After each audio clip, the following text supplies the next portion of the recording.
betrayed WCW. What in the is he doing here? Monday Night Raw, Monday Nitro. He is broken out. Austin 316 says I just whipped your ass. Brett Steve Brett. The new world order, brother. Let's get this. We are at war.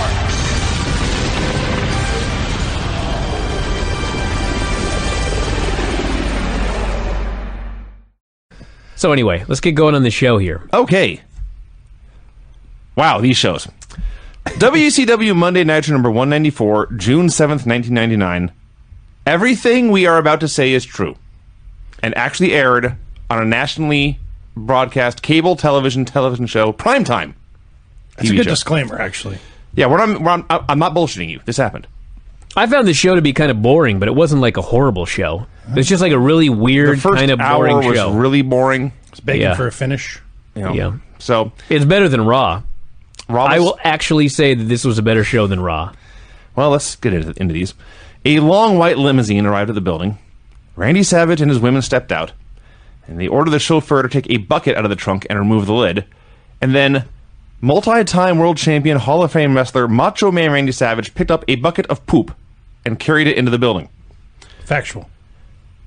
He's wearing a pink feathered boa. He thinks he's Jesse Ventura now. It's more of a guess, Because he jacket. just kind of won the... I think it was 99 that he won the It must governorship. be because he's at SummerSlam that year. Yeah, so there you go. Hack versus Prince Iaukea. I should note, by the way, that Randy Savage has this bucket of sewage, and he's walking through the backstage area, and he's yelling at everybody and trying to have them get out of his way. I would. Like they needed to be told to get out of his way. So there's a group of guys standing around, and Randy Savage walks by this group of guys, and he shoves some geek in the back. Just some random geek backstage. This man no-sold the Macho Man Randy Savage. He didn't go stumbling forward. He didn't turn around. He just kept talking to his buddies. I howled. That was one of the first highlights of the show here. And then a lowlight. Hack versus Prince Iaukea. Yeah. Hack comes out smoking a cigarette, and everyone working for the company is horrified. Yeah. Did he not smoke before? Not on Nitro, I don't think. But Big Show did. Well, the bigger issue, Craig, True, is that yeah. it's okay to smoke. You just can't smoke during a match. Shivani and Bishop That's are on literally what commentary. they said. Yeah, it's against corporate policy. This is banned, and everyone knows it. And all I can think is he's standing up to authority. They're trying to make Hack Steve Austin. Sure. Then I figured, well, Steve But Austin, you're wrong. Steve Austin stole the beer drinking gimmick from Sandman, so why not? Yeah. But Vinny, you're wrong. Hack was supposed to be a heel, even though he would not blow out his cigarette. So- And Eric Bischoff is supposed to be a babyface. Right. I'll take your word for it. I was confused because I know they've been trying to have Bischoff be a babyface lately, but he came off as the overbearing dickhead boss. Yes. And Hack came off. Absolutely. And Hack came off as the guy who defies authority. Yes. Therefore, he's a babyface. Yes. Well, the fucked up psychology is Hack is supposed to be a heel, and Bischoff is supposed to be a babyface, and so we're supposed to cheer for Bischoff. But instead, it was just like, look at Eric Bischoff pretending to be a fucking tough guy. yes. Slapping around Hack. Think about that. The good guy is Eric Bischoff. So J.J. Dillon comes out and says, Hack, you've gotten away with a lot of stuff, but this is where we draw the line. So, for the record, you can hit a guy with a stick. You can hit a guy with a chair. You can hit a guy with a table, a trash can, that big giant surge bottle, whatever. Sewage! Sewage. Sure. But when you smoke a cigarette and smoke it yourself, that's too far. Bischoff hits the ring, tells Hack to put a cigarette out. The fans were chanting asshole. I am not convinced they were chanting it at either one, actually. Maybe both. Assholes. So, Hack blows smoke in Eric's face. Security hits the ring. Eric waves them off, but then slaps Hack in the face. Are you certain he's a good guy? Yeah. He slaps Hack in the face, and then security tackles Hack. Bischoff takes a cigarette away and orders the match to start. Yes.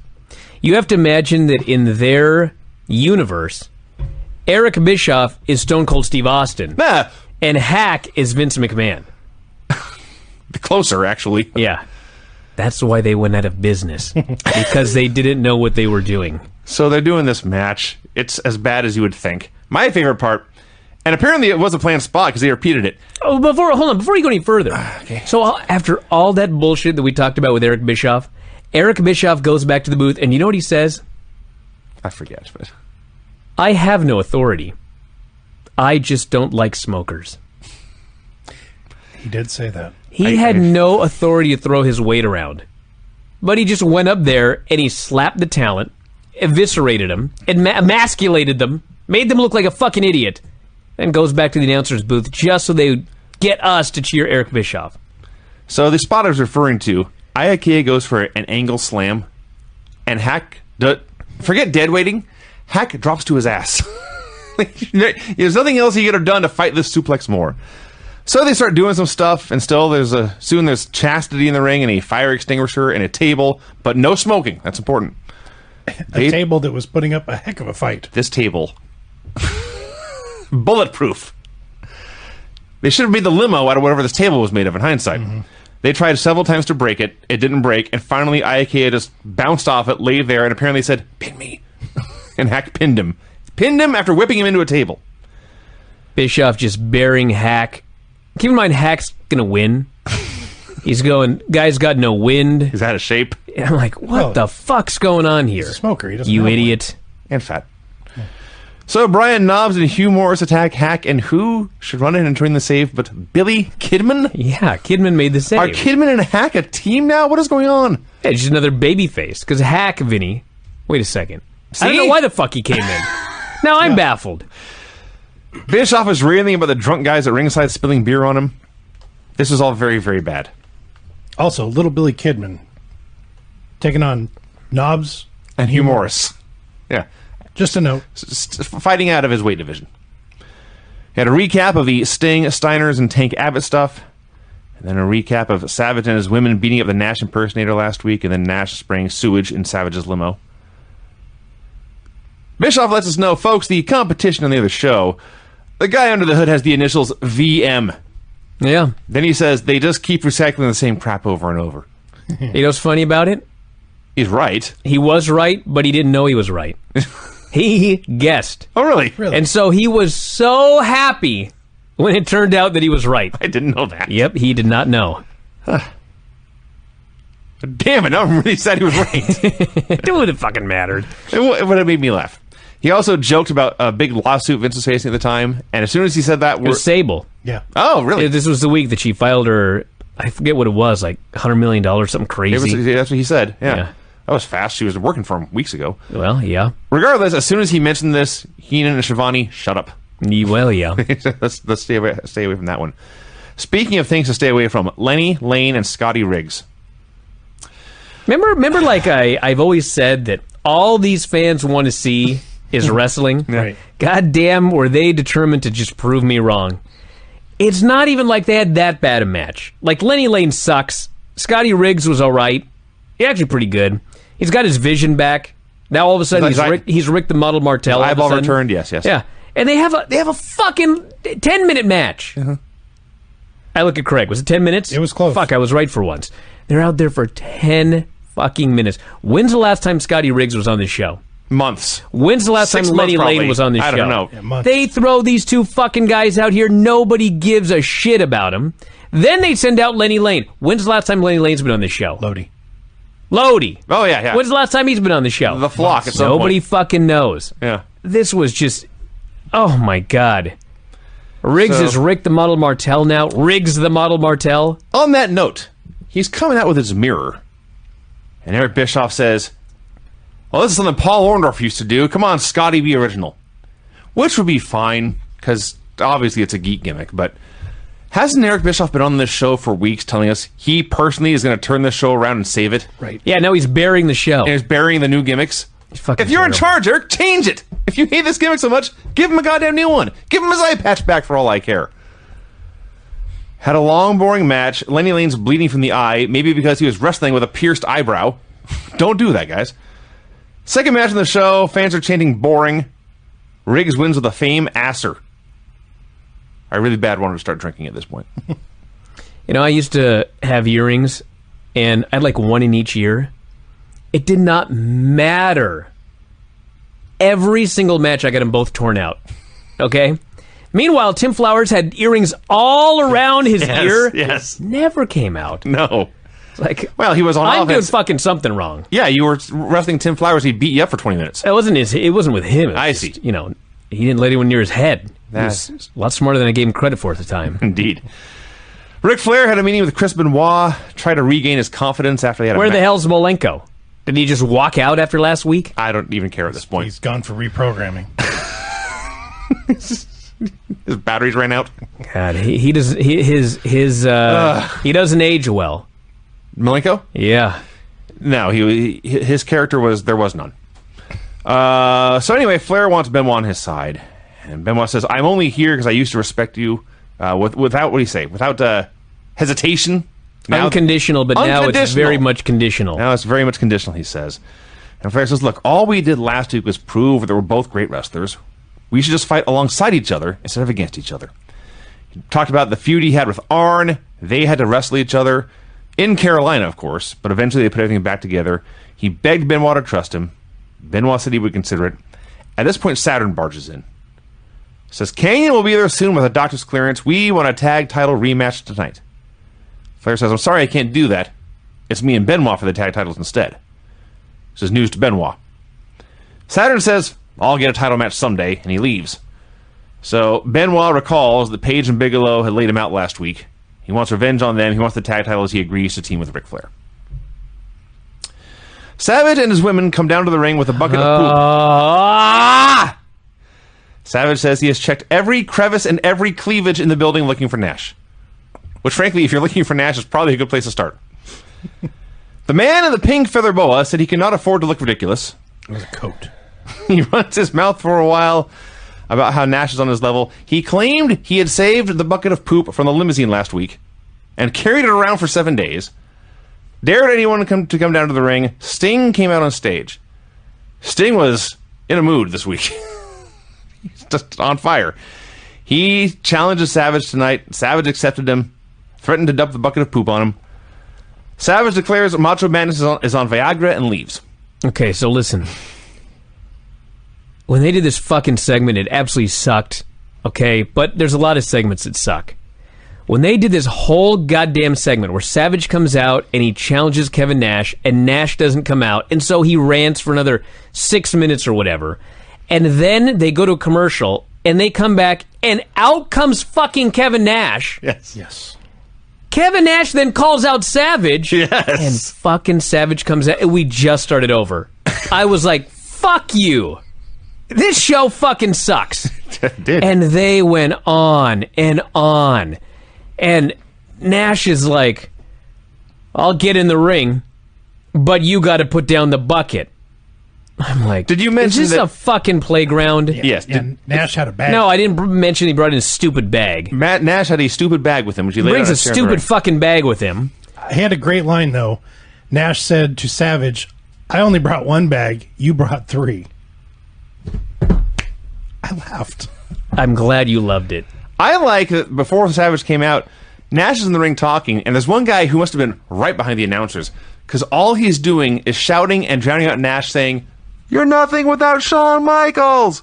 HBK! Well, he's HBK!" not fucking wrong. Well, I know, but So finally, this fucking bag, some contortionist come out of it. She gets the bucket. She pours it on Savage. Eric Bischoff, I want to publicly apologize to Michael Cole. Every one of the fucking WWE announcers has been forced to laugh at stupid jokes over the years. Eric Bischoff howls with fake laughter for hours.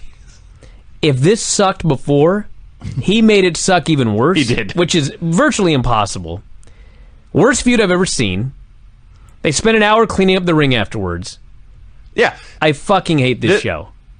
Before the contortionist came out, I just want to add that Nash, he had some demands. He wanted the women to hold the ropes open for him. He just had to keep making shit up because she couldn't get out of the bag. Yes. It was Savage, actually, who said he said Kevin Nash is a stupid person and should admit he is a monkey. Again, I'm not making that up. Randy Savage said that. So Savage called Nash a coward. He's right. He's completely right. Kevin Nash is a coward, and as we'll learn later, a fool. So, yeah. And then this whole thing went forever. They went to break. They came back. It went forever again. And then they stayed there as these guys cleaned up the ring instead of going to a commercial. Yeah. Like, this Well, they wanted to make sure that you saw them cleaning up the ring so you knew that something was in the ring. And you could see Because it was such a valuable, important angle. all the janitors, you could see their faces as they smelled something quite horrible. Fuck. Would this have been better if No. Okay. It would have been better if it was not on television. Would it have been better if we would have known the person that was in the bag? No! If it Nothing was would like have made this better. Okay. Nothing. So if the contortionist's name is Susan, you're going to like it more now? No. I mean, Jesus could have come out of that bag. This would have sucked. Just to use a religious reference, Craig, I apologize. I'm trying to think of somebody we all knew. well, some of us. That would have been newsworthy. Okay. So Ric Flair and Chris Benoit versus Dallas Page and Bam Bam. But if it was Bigelow. Deborah? If it was China in the bag? I'm just saying the girl was she was nobody. She was just somebody they hired from the circus to get in a bag. So had it been, I don't know, Juventud Guerrera, Sure. you would have been fine with this. I didn't say that. I said would it have been better? It would have been dumber. Okay. The fuck's Hoovy doing in a bag? I mean, he'd fit. I'm sure he's been in the bag many times. God, this was horrible. It's unredeemable. So these guys are wrestling in this now brown-stained canvas, not getting sick, just completely ignoring. And I don't blame them. They're just doing some stuff. Bischoff, who again said he's going to save the show. Fans like Chris Benoit because he's here to wrestle. He's not off making movies in Hollywood. Speaking of Hollywood, Hulk Hogan has a new movie coming out. Mm-hmm. I swear to God, in one breath. So they get the heat on Benoit. Goes on for a while, and he fights for a hot tag, and then Flair starts to leave him high and dry. And Flair backs down off the apron. He walks up the ramp. Everyone boos. Arn is bewildered. He tears his shirt off and jumps in the apron. But before we can find out whether his intentions were true, Saturn runs out instead. He jumps in the apron. Benoit tags Saturn. Saturn runs wild, and he looked awesome. Mm-hmm. God, when Saturn's good days were so good. Except he almost killed DDP with an overhead belly-to-belly, dropping him on his head. That did happen. That's more DDP's fault. He shouldn't have been so tall. Right. So, speaking of killing him, he just hit Page with a DVD and pinned him. Just a hot tag, a comeback, and a finish. That was it. So fucking ironic that 19 years ago this week, they do this finish, and on Raw the night before, Bayley played the role of Saturn, and it was ruled that, in fact, their team did not win. Because you cannot run down and replace somebody. That's not allowed. WCW, they're the new WCW Tag Team Champions.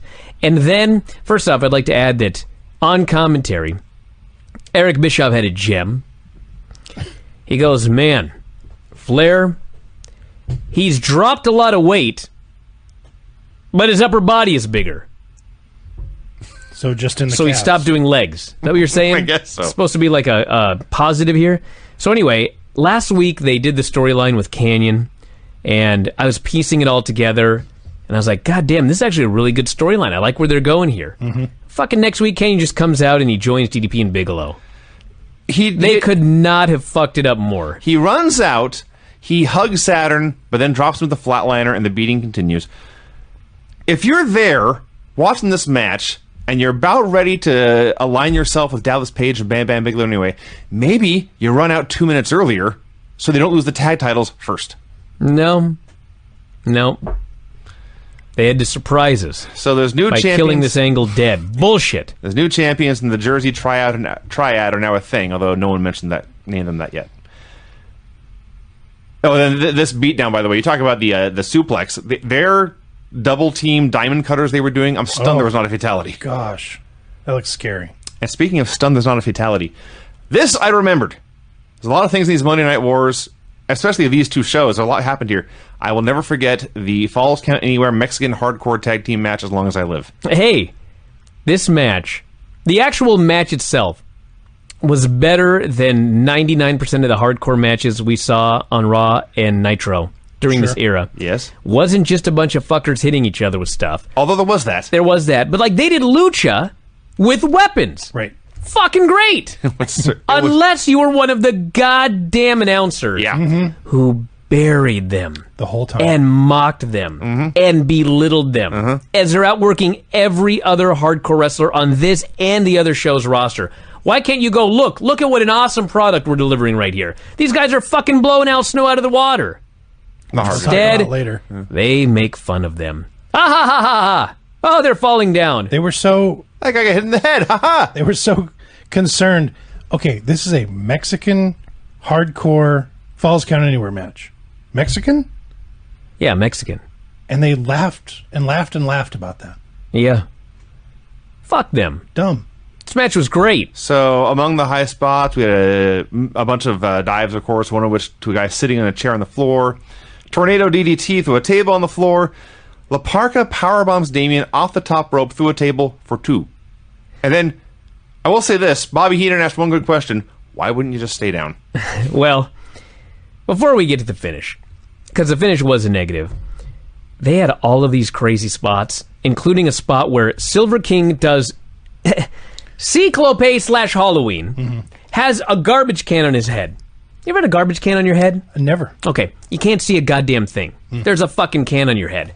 He has to stand there with a can on his head and wait for, I believe it was Silver King, to do an acai moonsault. Yeah, Silver King does an acai moonsault, and he's going to land on the can, on the guy's head, who can't see him coming. Right. This was the craziest fucking thing I've ever seen in my life. What were they thinking here? They were nuts. So they do all these crazy spots, and then, like, the crowd is kind of into the high spots, but they're not that into the match. And finally, they go up top, and La Parka hits Damien with a top rope powerbomb, and he puts him through a table. And the fucking place goes crazy. Dude kicks out. Bobby Heenan's exact words were, "Take it home." Yep. That's what he said. He did say that. He goes, "Why do you kick out? Take it home." And he was fucking right. Yeah. Because what did they do after that? Parka goes, he puts 2 chairs out, and he power bombs the guy through 2 chairs and pins him. Now, in real life, that hurt a lot more than going off that middle rope through a table. But you know what? To the fans at home, a fucking guy landed on a goddamn chair. It was so much more cool to see the guy go through the big table off the middle rope. Why can't you just go home? Call an audible. Is it that hard? Regardless, Parka powerbombed Damien onto 2 chairs. Not so much through, because they did not bend or They separate. didn't move. Nah, he just went through them. No, he went onto them, Yeah, and that was it. and then he pinned him. This was very violent. Very violent, flat finish. A lot of Know when to go home, everybody. A lot of swinging weapons into the head and also throwing weapons into the head. The NWO team is backstage. Norton asks where the rest of them had been when the cat hit him with a tire iron. Why do they grab their bags and leave, he says. Yeah, here's the key. He watched it on television. He's the one guy. Right. He saw that they left after he got hit with that tire iron. These 4 fucking idiots try to claim that they didn't leave. And he keeps telling them, I watched it! Eventually they tried to sell it as like confusion. Well, we thought you were going to Minnesota. We were going somewhere else. Did you? I don't. This bothered me. One of them, Vincent, said, "We got a cab," and somebody else said, "We got a ride." Yes. And this went back and forth. We got a cab. No, we got a ride. What do you were- think they the were NWO lying. team argues about? They were lying.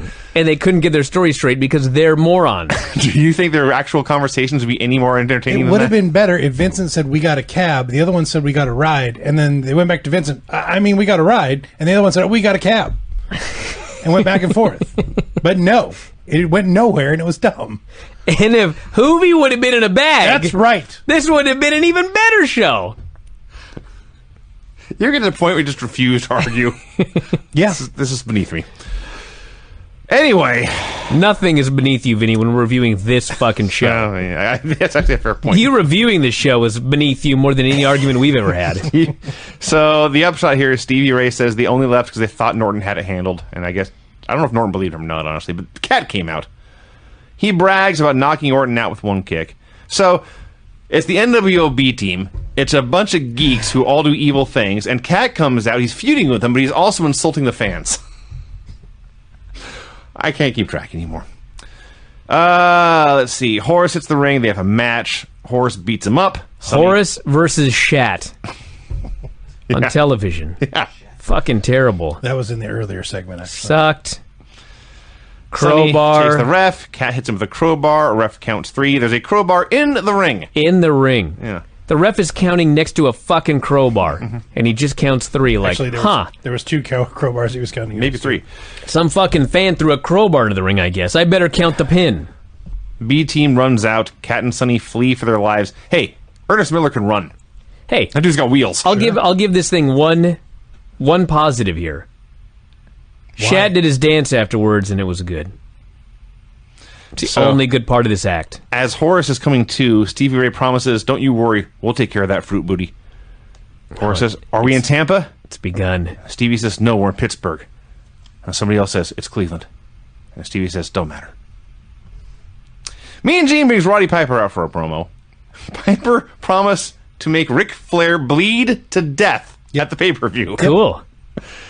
Don't think that happened. Then he starts burying Y2K kids who complain about Piper and Flair being in the main events. He's insulting millennials before millennials were a thing. Yeah. He calls out Buffy Bagwell, Who they called, and I quote, one of the young great athletes in World Championship Wrestling. How long have you been in the business? Well, as it turns out, 8 years. Because Piper asked him, and he said 8 years. Piper asked, "Have you wrestled in Madison Square Garden?" Let me ask this slowly. "Have you wrestled in Madison Square Garden?" And Buff replies, "I wasn't born yet." It's been around for a while. Confusion reigns. No one understands. And then Piper repeats the question, and Bagwell says, "Never." This was dumb because WCW wasn't allowed to wrestle in Madison Square Garden. Right? That's what's dumb about it. That's also dumb about it. So Piper says, "Look, How about the idea that Roddy Piper is supposed to be a babyface, right? Am I wrong? I gave up. so. I long ago gave up. I mean, Flair's got to be a heel. So Piper's a babyface, but Bagwell's supposed to be a babyface, and Piper's out there burying him for never having wrestled in fucking Madison Square Garden, where WCW would never run a show in their lives. Thank you. So Piper says, "Look, you broke your neck. You fought your way back like a great athlete, and then you made a joke out of it." Brian, you're not going to find it. What do you want? You made a joke out of it, Piper says. "You scammed everyone. You'd do anything to get to the top." And Bagwell said, "That's right." So Piper says, "Okay, after I beat Flair at the Bash, I'm going to give you the ball." The ball, he says. The fuck does that mean? That's a great question in what is supposed to be a real sport. Well, in a real sport, you would give him the fucking ball. Not if the real sport was wrestling. This is pro wrestling. So he warns Buff, if you fumble the ball, it'll be right down your neck. But Buff agrees. They shake hands, and that's that. So here's my hope on how this goes down. I hope that at the pay-per-view, Buff helps Piper win, and to reward him, Piper gives Buff a literal ball. A bowling ball, a volleyball, I anything. pictured being that Roddy gives him a kilt and bagpipes and tries to turn him into the next Roddy Piper. Marcus Alexander Bagpipes. Yes, exactly. Yeah. So that was a good one. Yeah, Craig. Was it? It was Yeah. a great idea. Was it really? I thought so. Then this fucking story. Are you ready? Remember last week when I said, when X-Pac did the Bronco Buster into the chair and killed himself, and I said, "Wow, that's the dumbest wrestler I've ever seen. They sure made him look like an idiot." Right. It took 6-7 days to top this. Kevin Nash, in his jorts and flip-flops, is walking by a limo. When the door opens, it's Medusa, Miss Madness, and Gorgeous George. And they say, "Hey, Randy Savage isn't here. We've got champagne. Come party with us." It's girls' night out, they say. Girls' night out. Hey, Randy is not here. And Nash is skeptical. He orders them to get out so he can inspect the car and make sure Savage isn't there. Excuse me, he said, "Can you get out so I can check the limo?" Yeah. Oh, okay. So, like, you know, Check the limo. did he check it? Well, kind He of. kind of looked around. He said, "Pop the trunk." And the trunk pops up. And there's no Savage in there, so he throws his bag in. So you're telling me that when he decided to check out to see if Randy Savage was in the limo, instead of looking in the limo, he looked in the trunk. Well, he looked at the back of the limo. Okay. There's the So he divider. didn't like look in the front where you drive. It was a poor inspection. It was a privacy screen. And You he would couldn't pay. see in He would pay the front. price. He cannot believe a man would have the time to have the a star would have the temerity to not have his own driver. Sure. But he might get in the fucking trunk. Possible. Well, the same man, Brian, as these three women, Medusa called herself Sedusa, and they asked if he could handle all three of them. A week ago, Kevin Nash sprayed these women with sewage.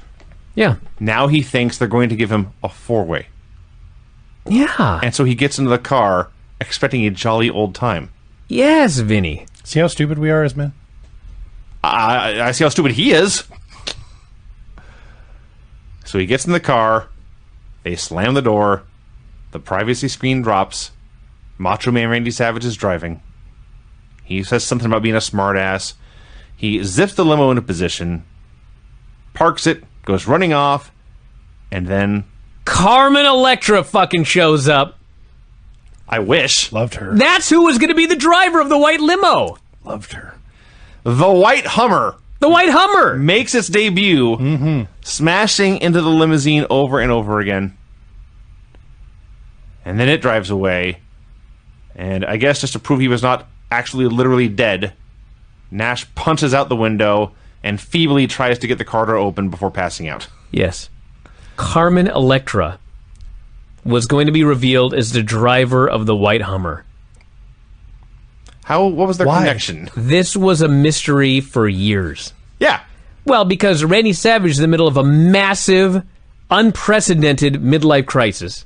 I see. As he mentioned earlier, I have enough money to last me my entire life, and I have more women than anyone could use in an entire life. Randy Savage's entire career was a midlife crisis. And so he's going to add a fourth woman to his entourage, Carmen Electra. Wow. okay. But it never worked out, and we never officially found out. Actually, we did find out. Like 3 years later. Yeah, they changed the story years later, and it was like, I can't remember who it was. It doesn't matter. It doesn't matter. But yes, who drove the White Hummer is a running joke on really almost until the company goes out of business. Yes. The only time it was ever funny was one guy once held up a sign saying, I drove the White Hummer, and his buddy next to him had a sign saying, no, I drove the White Hummer. So, anyway, Kevin Nash is the world's biggest dipshit, and he deserves to be crushed in a limousine by a White Hummer. Bobby Duncombe Jr. versus Rey Mysterio Jr. This wasn't bad. Ray's pretty good. Kurt Hennig comes out to do commentary. I guess Nash had a crash. That was funny.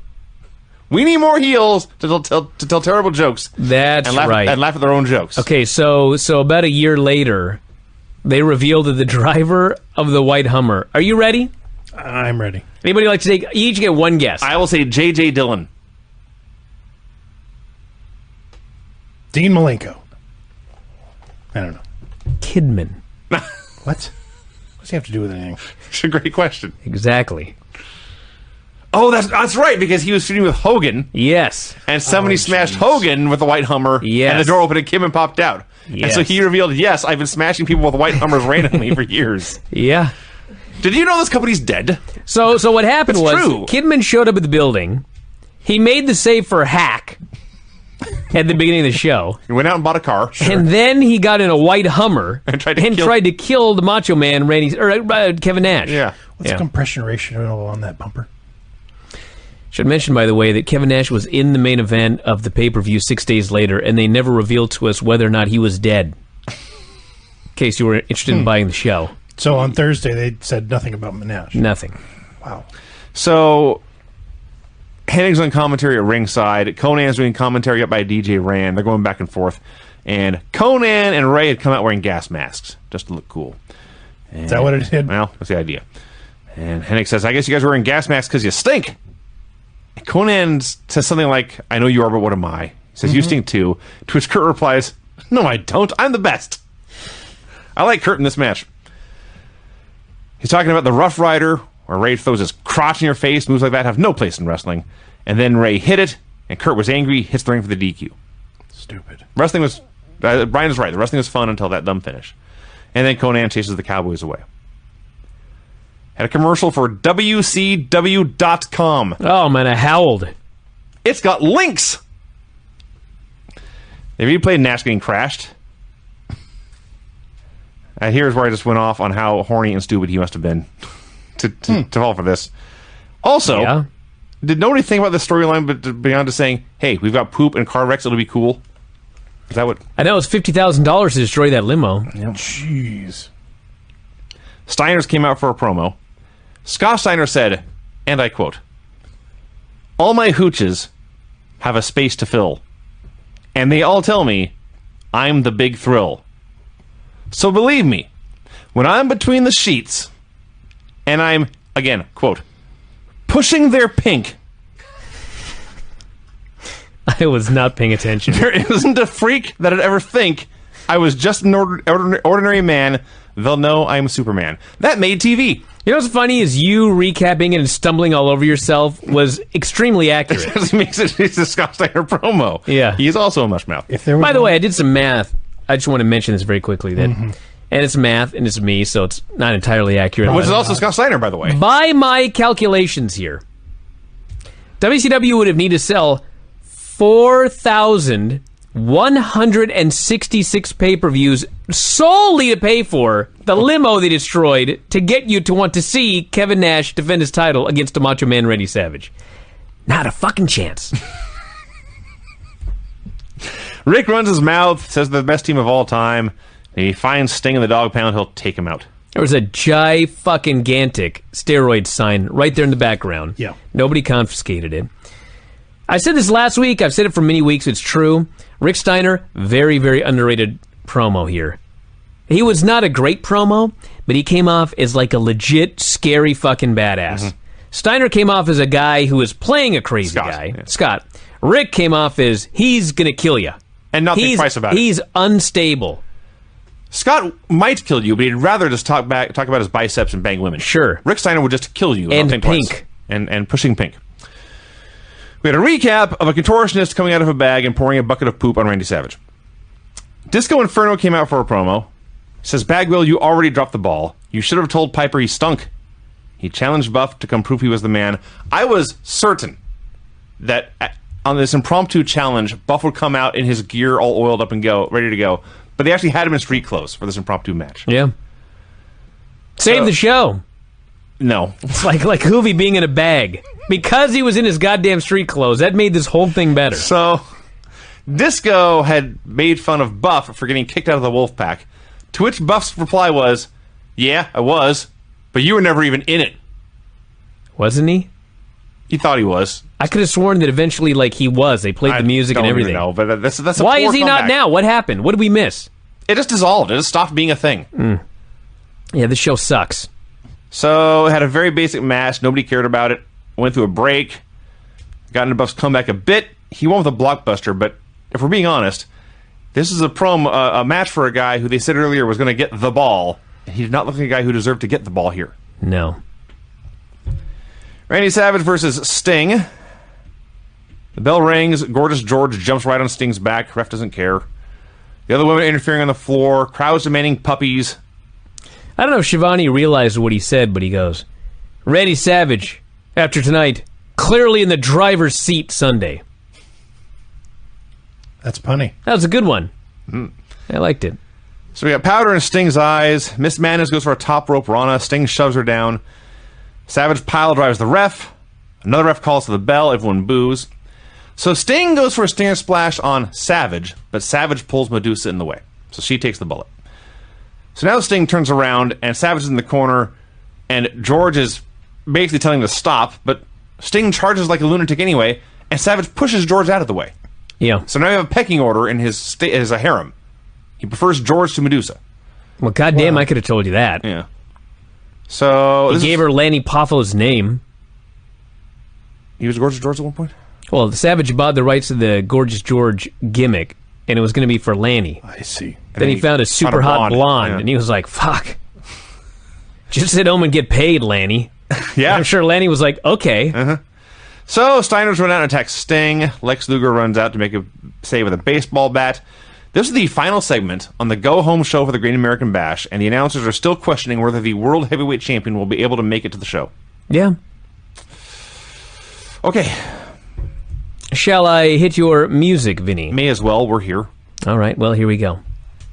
The finishes on this show were pin in a hardcore match, clean pin, pin by a guy who was not supposed to be in the match, Pin in a Falls Count Anywhere Mexican hardcore match. Pin after a crowbar shot. DQ due to run-in. Clean pin. And DQ due to referee attack. Better than Raw. Or Nitro, I suppose. WCW Monday Nitro number 195, June 14th, 1999. You know, one of the things that Nitro had going for it is we didn't watch the pay-per-view the night before. That probably would have made it worse. All-time horrible, well, one of many all-time horrible shows for It was their Nitro. all-time horrible pay-per-view of the month. Just fucking terrible. Bunch of shit happened. The Great American Bash. All I wrote down here was that it was the debut of Master P. Master P and the No Limit Soldiers Yeah. are now part of WCW. And Sid is back. Sid is back, yes. So Team Savage arrived in a Jeep, and out popped Savage in his usual feather boa, black leather gear, and his women in their usual outfits, and Sid in his rugby shirt tucked into blue jeans. Yeah, he's cool. He was shop teacher Sid. Let's see. Pics of Conan and Rey Mysterio versus Kurt Hennig and Bobby Duncombe. Hey, at least they're trying to tell us right off the bat what happened at the show. Mm-hmm. Didn't do a goddamn bit of good. I suppose I don't know who won this match. I still have no idea what's going on. I'm aware Barry Windham interfered. I'm aware Swole interfered. Yeah, Swole is there. I don't know who actually won the match. Yeah, $400,000 Swole was paid. Swole. Tony's confused. And I think he had about 3 matches and retired in August. Tony, if you saw the man, Great man. Yeah. if you saw the man, you would say, "Wow, that guy is swole." He's very swole. Actually, he's a little bit fatter Big E. Like Yeah. Big E is bigger Okay. and more jacked than Swole was. Probably, yeah. Swole was just a big heavy guy. He was a muscular guy. Oh, he but was. It wasn't like, it wasn't that swole. He was a little swollen. I think he had above average swelling. Well, yeah, I guess. Okay. Yes, I guess you could say it that way. sure. In our opening match, which I am not making up. Here we go. And I want to hear you defend Raw after this. Brian Adams and Vincent versus Kurt Hennig. And what the hell is Barry Windham wearing? Okay. Holy shit. Let's start at the beginning here, you fucker. This was better than anything on Raw. By the end of this match was actually a fun little tag match because Kurt Hennig and Barry Windham are a fine team. Not just that. I Hate Rap Yeah, I hate has rap. debuted on this show. It's a very, very catchy tune. Confession time. Did anyone else have that song stuck in their head after the show was done? Dude, it's on my Twitter right now. Not only that, Vinny, I did a little bit of investigation. I'd love to play the song here on the air, but I'm afraid we'll get shut down. Sure. I'm paranoid now. I can't imagine there being a copyright claim on I Hate Rap, but you never know. So I Googled it, and did you know that the West Texas Rednecks had, in fact, 2 songs? There was I Hate Rap. Yes. And then later the sequel, Rap is Crap. No. There's another one they used. What? Where they're just good old boys. Oh, yes. I do remember that one. They took Jeff Jarrett's music that we have loved for years, and Kurt Hennig did the lyrics. It's fucking amazing. So anyway, Kurt Hennig's out there. He's just in the best mood. They got this song. Like I said, if you go on YouTube, it's on there. And on YouTube, you can get either their Titantron, which I believe is what I put on the Twitter machine today, or there is another version which includes footage of Kurt Hennig and the crew out there in concert. And they're out there. He's playing his guitar. Sure he is. They're like at the Rock and Roll, the Country Music Hall of Fame. The Grand Ole Opry. They're the Grand Ole Opry. The music is it's so good. Like, it is incredible that in 1999 WCW there could be something this awesome. Now they fuck it up. Like, they don't do a goddamn thing with it. I watched this and I thought, this is their Steve Austin. Kurt Hennig is a rap-hating Southern boy in World Championship Wrestling, the most Southern-style wrestling company in the world. That's their Stone Cold Steve Austin. They fucked the whole thing up. Now, the match was terrible. It's Bryan Adams and Vincent. But I have one other thing I got to say, Vinny. These shorts. Thank you. You're Okay. burying the lead. Yes. Hold on. No. I don't care about the music. Listen, I don't care about the match. It's going to sound like I'm defending the shorts, okay? The shorts are fucking terrible, all right? He's got these tight jean booty shorts. Okay. No, But listen to me. they were Listen to 2.5 inches from being Daisy Dukes. Listen to me.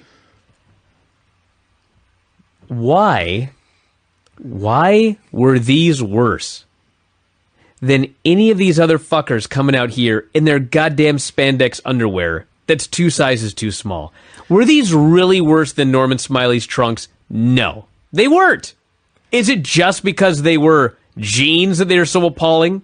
I mean, they covered more skin than wrestling trunks. They covered way more skin. But there was something... They were denim. They were denim. They had a fly. Everybody else wears spandex. Yeah, because you're supposed to in a sport. Okay, so if I walked in here for my birthday... Oh, please, God, no. And I wore those jean shorts here, okay? Or I put on my underwear, which happened to be made of spandex. You're telling me the jeans are more appalling? I wrestled you in those underwear many times, basically. And in wrestling trunks many times, which are essentially underwear. And yes, the Daisy Duke jean shorts will be creepier. It's only because the jeans look like something you'd wear in real life, and the trunks are something that you wear in a sport. Well, these were something Freddie Mercury would have worn. You're both... They were just... No, you're Freddie just Mercury all would have wrong. said these are too flamboyant. You know, I never told this story, but when I wrestled Buddy in 2014... Maybe Elton John. Go ahead. The one match I wrestled in 8 years, I hadn't wrestled in 4 years, okay? I go to wrestle Buddy in 2014. I put on all my gear. I think nothing of it. And then I'm standing behind the curtain about 5 minutes before we're going to go out there. And I suddenly realized I'm basically naked. And I'm like, what the fuck am I doing in this outfit?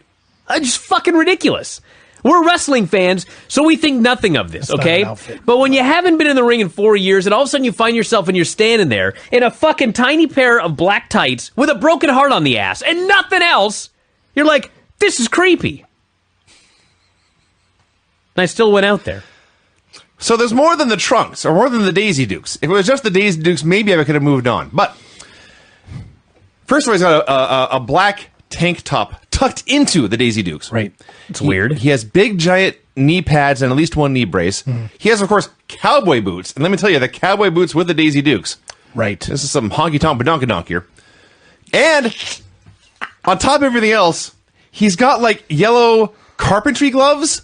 Right. Now, that was Yes. weird. Was he... Craig, I've never built a cabinet. Is this the kind of outfit you wear when, No. when cabinets are built? Absolutely You not. sure they weren't surgical gloves?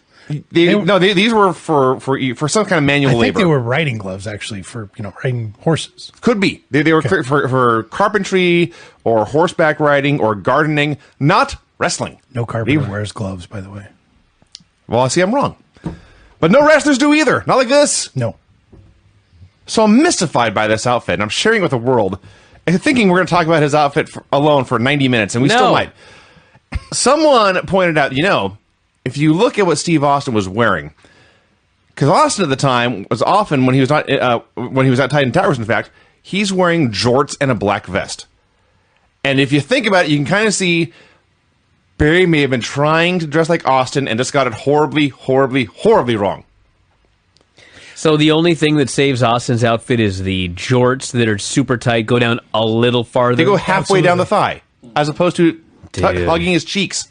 Also, our good friend Junior Horseman pointed out, Barry has the same haircut as the He-Man cartoon character. That did not help. So they're doing this match. The announcers are talking about the pay-per-view and how They're doing this match. Yeah. Yeah, for an hour. They got the heat Yeah. on Vincent. They did. That was my first thought. When this happens, it's the NWO B team and the rap-hating Cowboys. I'm trying to figure out who the good guys are, and by the end I realized it's the B team. Because they got the heat on Vincent and got a hot tag to Bryan Adams. Well, see, the thing, Vinny, is that the West Texas Rednecks are supposed to be heels because Master P and Rey Mysterio and Conan are babyfaces. That's the idea. And so they figure that if these fuckers come out and say that they hate rap, they're going to be heels. Problem is, it's a Southern wrestling crowd who hates rap. Yes. Sure. And so actually the West Texas Rednecks are babyfaces. For most of the shows, yes. So Well, the other guy was Vincent. Who could cheer that guy? They did. They did. They actually did, because Kurt Hennig and Barry Windham, whatever they're wearing, are great wrestlers. So, somewhere in here, the announcers point out that at the pay-per-view, Sting was attacked by dogs. Right. I'm so happy we didn't watch that show, because I remember it live. And some of this stuff, it wasn't that bad at the time. You look back on it, it's horrible. When Sting was attacked by dogs, I was ready to give up in WCW forever. It was so terrible. So they get the heat on Vincent. They beat him up. People are chanting. They're clapping for Vincent. They're cheering when Crush gets his hot tag, and then things just fall apart. It breaks down into a four-way. No one knows where they're supposed to be. Wyndham grabs the bull rope. He has to literally manhandle the ref to turn his back to the action. He clunks Vincent with the cowbell, and he pins him. There's no such thing as a match falling apart, Vinny, until we get further into the show. I will not hear those words for this match. All right. This was just some wrestlers who weren't very good. And by wrestlers, I mean Bryan Adams and Vincent. Right. But like later, I mean, we actually saw matches fucking fall apart. Like you rarely see. Bobby Heenan talked about how people in Washington, D.C. really get into it, he says. I can think it's just it's too bad he wasn't here to see the Capitals celebrate the Stanley Cup win, man. Mm-hmm. That's people getting into it. Clips of a press conference introducing Master P as a part of WCW. Absolutely incredible. It really was. Gene is rattling off the names of Master P's songs. Master P, I will do my best Gene imitation here. Honestly, I don't think I'm white enough. The creator-performer of such hits as I Miss My Homies. It's the best I can do. Master P does his promo. He grew up on wrestling. Big wrestling fan. I was a huge fan. So great to step into the wrestling ring. No limits in my life. I'm happy to bring a contribution to the wrestling world. Mm-hmm. They got Ray there with his shaved head and sunglasses, looking exactly like a mini Conan. He does. It's creepy. I thought he looked like a mini pit bull, but... Eric's there. A lot of positive things that No Limit Soldiers can bring to WCW, he says. What does P stand for? Percy. Yeah, his first name is Percy. I see. Now, we're going to make a lot of fun of him starting today and over the next several weeks. But before we do, let's just keep in mind that as recently as 2013, this man was reportedly worth $350 million. I saw his episode of Cribs back in the day. Yeah. Jaw was Listen, agape. Master P was an enormous success as a businessman. Mm-hmm. And, he, somebody made this comment on the board, and then I watched it, and they're absolutely right. This would not have been such a fucking disaster if they did not do this stupid hootie-hoo. That was a big part of it. That got annoying quick. That brought it all off the rails. He's not a bad talker. No. He did totally fine in this press conference, but later in the show when he and his crew grab them mics and they start going, hootie-hoo-hoo. This is not intimidating. It died a death the likes of which I may have never seen. All these giant muscular men in camo. Yeah. Who do you? No, I am not intimidated. It's not even intimidated. It's fucking dumb. So, yeah. Is that an owl with a stuttering problem? An owl who's been kicked in the balls, maybe? I don't know. Savage and his women came out. Savage said two things back to back. One, he had officially been crowned the uncrowned champion. I wrote the exact line down. Two, Kevin Nash had made the illegal big elbow legal. He said... This promo broke my brain. Last night, I was crowned the uncrowned, undisputed World Heavyweight Champion of all time. Oh, who are we to argue with the Macho Man? I was crowned the uncrowned, undisputed World Heavyweight Champion of all time. That made sense to Savage. He also was rattling off the credentials of himself and his crew. He claimed Mona had beaten, this is the exact number, 25,937 women to win the title of Miss Madness. Did you call her Mona? That was her name, Miss Madness Mona. Okay. Yeah. That was her name, yeah. They did not use the Mona part often, but No. it was there. So he's ranting and ranting and ranting. He should be champion and Nash should not be, and that's it. He and George recreated the scene when he pinned Nash last night, and he was the unstoppable force, and her boobs were the immovable objects. She looked a lot like Jessica Rabbit without the red hair tonight. That's fair. She was flat on her back, and it was incredible. They don't move. They don't move. They don't move at all. No. Okay? Not even like a tiny little bit. No. They're absolutely, it literally is like a Barbie doll if you laid it on its back. Yes. They're never going to be able to bury this woman at sea. Tony liked that one. Thank you, Tony. We had pics of Sting being attacked by the Steiner brothers, Tank Abbott, and dogs. I can't... If you didn't see the show, if you've never seen it, I can't express how stupid this was. How poorly conceived, executed, shot, filmed. Everything about Sting being attacked by dogs was terrible. Like, it's burned in my brain. Hugh Morris versus Kidman. You got Bobby Heenan saying Huna Kanranas. Mm-hmm. We had Kidman bumping his ass off, taking a hellacious beating. Then he set up a chair, but he stopped to punch Jimmy Hart, which was stupid. And Morris slammed him onto the chair, which he deserved. And Kidman hit a facebuster onto the chair and a shooting star press for the win. I don't know why these chair shots were allowed. Who cares? Right. I will say that upon watching this and having another 19 years of seeing guys like Ricochet and M-Dog, Kidman has to have the least graceful, ugliest shooting star press in the history of wrestling. It's up there. Who's worse? Even Mark Merrow. At least Mark Merrow's was way better. Yeah. Yeah. He tucked in, but, I mean, oh my God. Ric Flair and Arn Anderson came out for a promo. So keep in mind, last night, Flair and Piper wrestled each other. I don't even want to talk about this. It's so completely illogical and nonsensical. Well, they joined up after the match. Piper turned heel. Okay, yeah. So Roddy Piper last week on Nitro told Marcus Bagwell, if I beat Flair and am president of the company, I'm going to give you the ball. So Piper is wrestling Flair for the presidency of the company, and Marcus Bagwell comes out and attacks Flair. Piper is just DQ'd. Flair wins. Right. And then Piper turns heel, and they beat up Bagwell. What? Seriously, what happened? Why? Well, I understand Bagwell's motivation. Why? He wanted to see Piper lose. No, he wanted Piper to win. Excuse me? If Piper wins, he was going to give Marcus the ball. You're right. Yeah. Okay, I'm confused too. Yeah. So Flair comes out, threatens to bang a fan's mom. All the fans. He says he wants Piper to be his vice president, and says Piper's going to bang Hillary. He says Piper needs to come out and become the vice president of the world alongside him. Yes. So Piper comes out with his bagpipe band.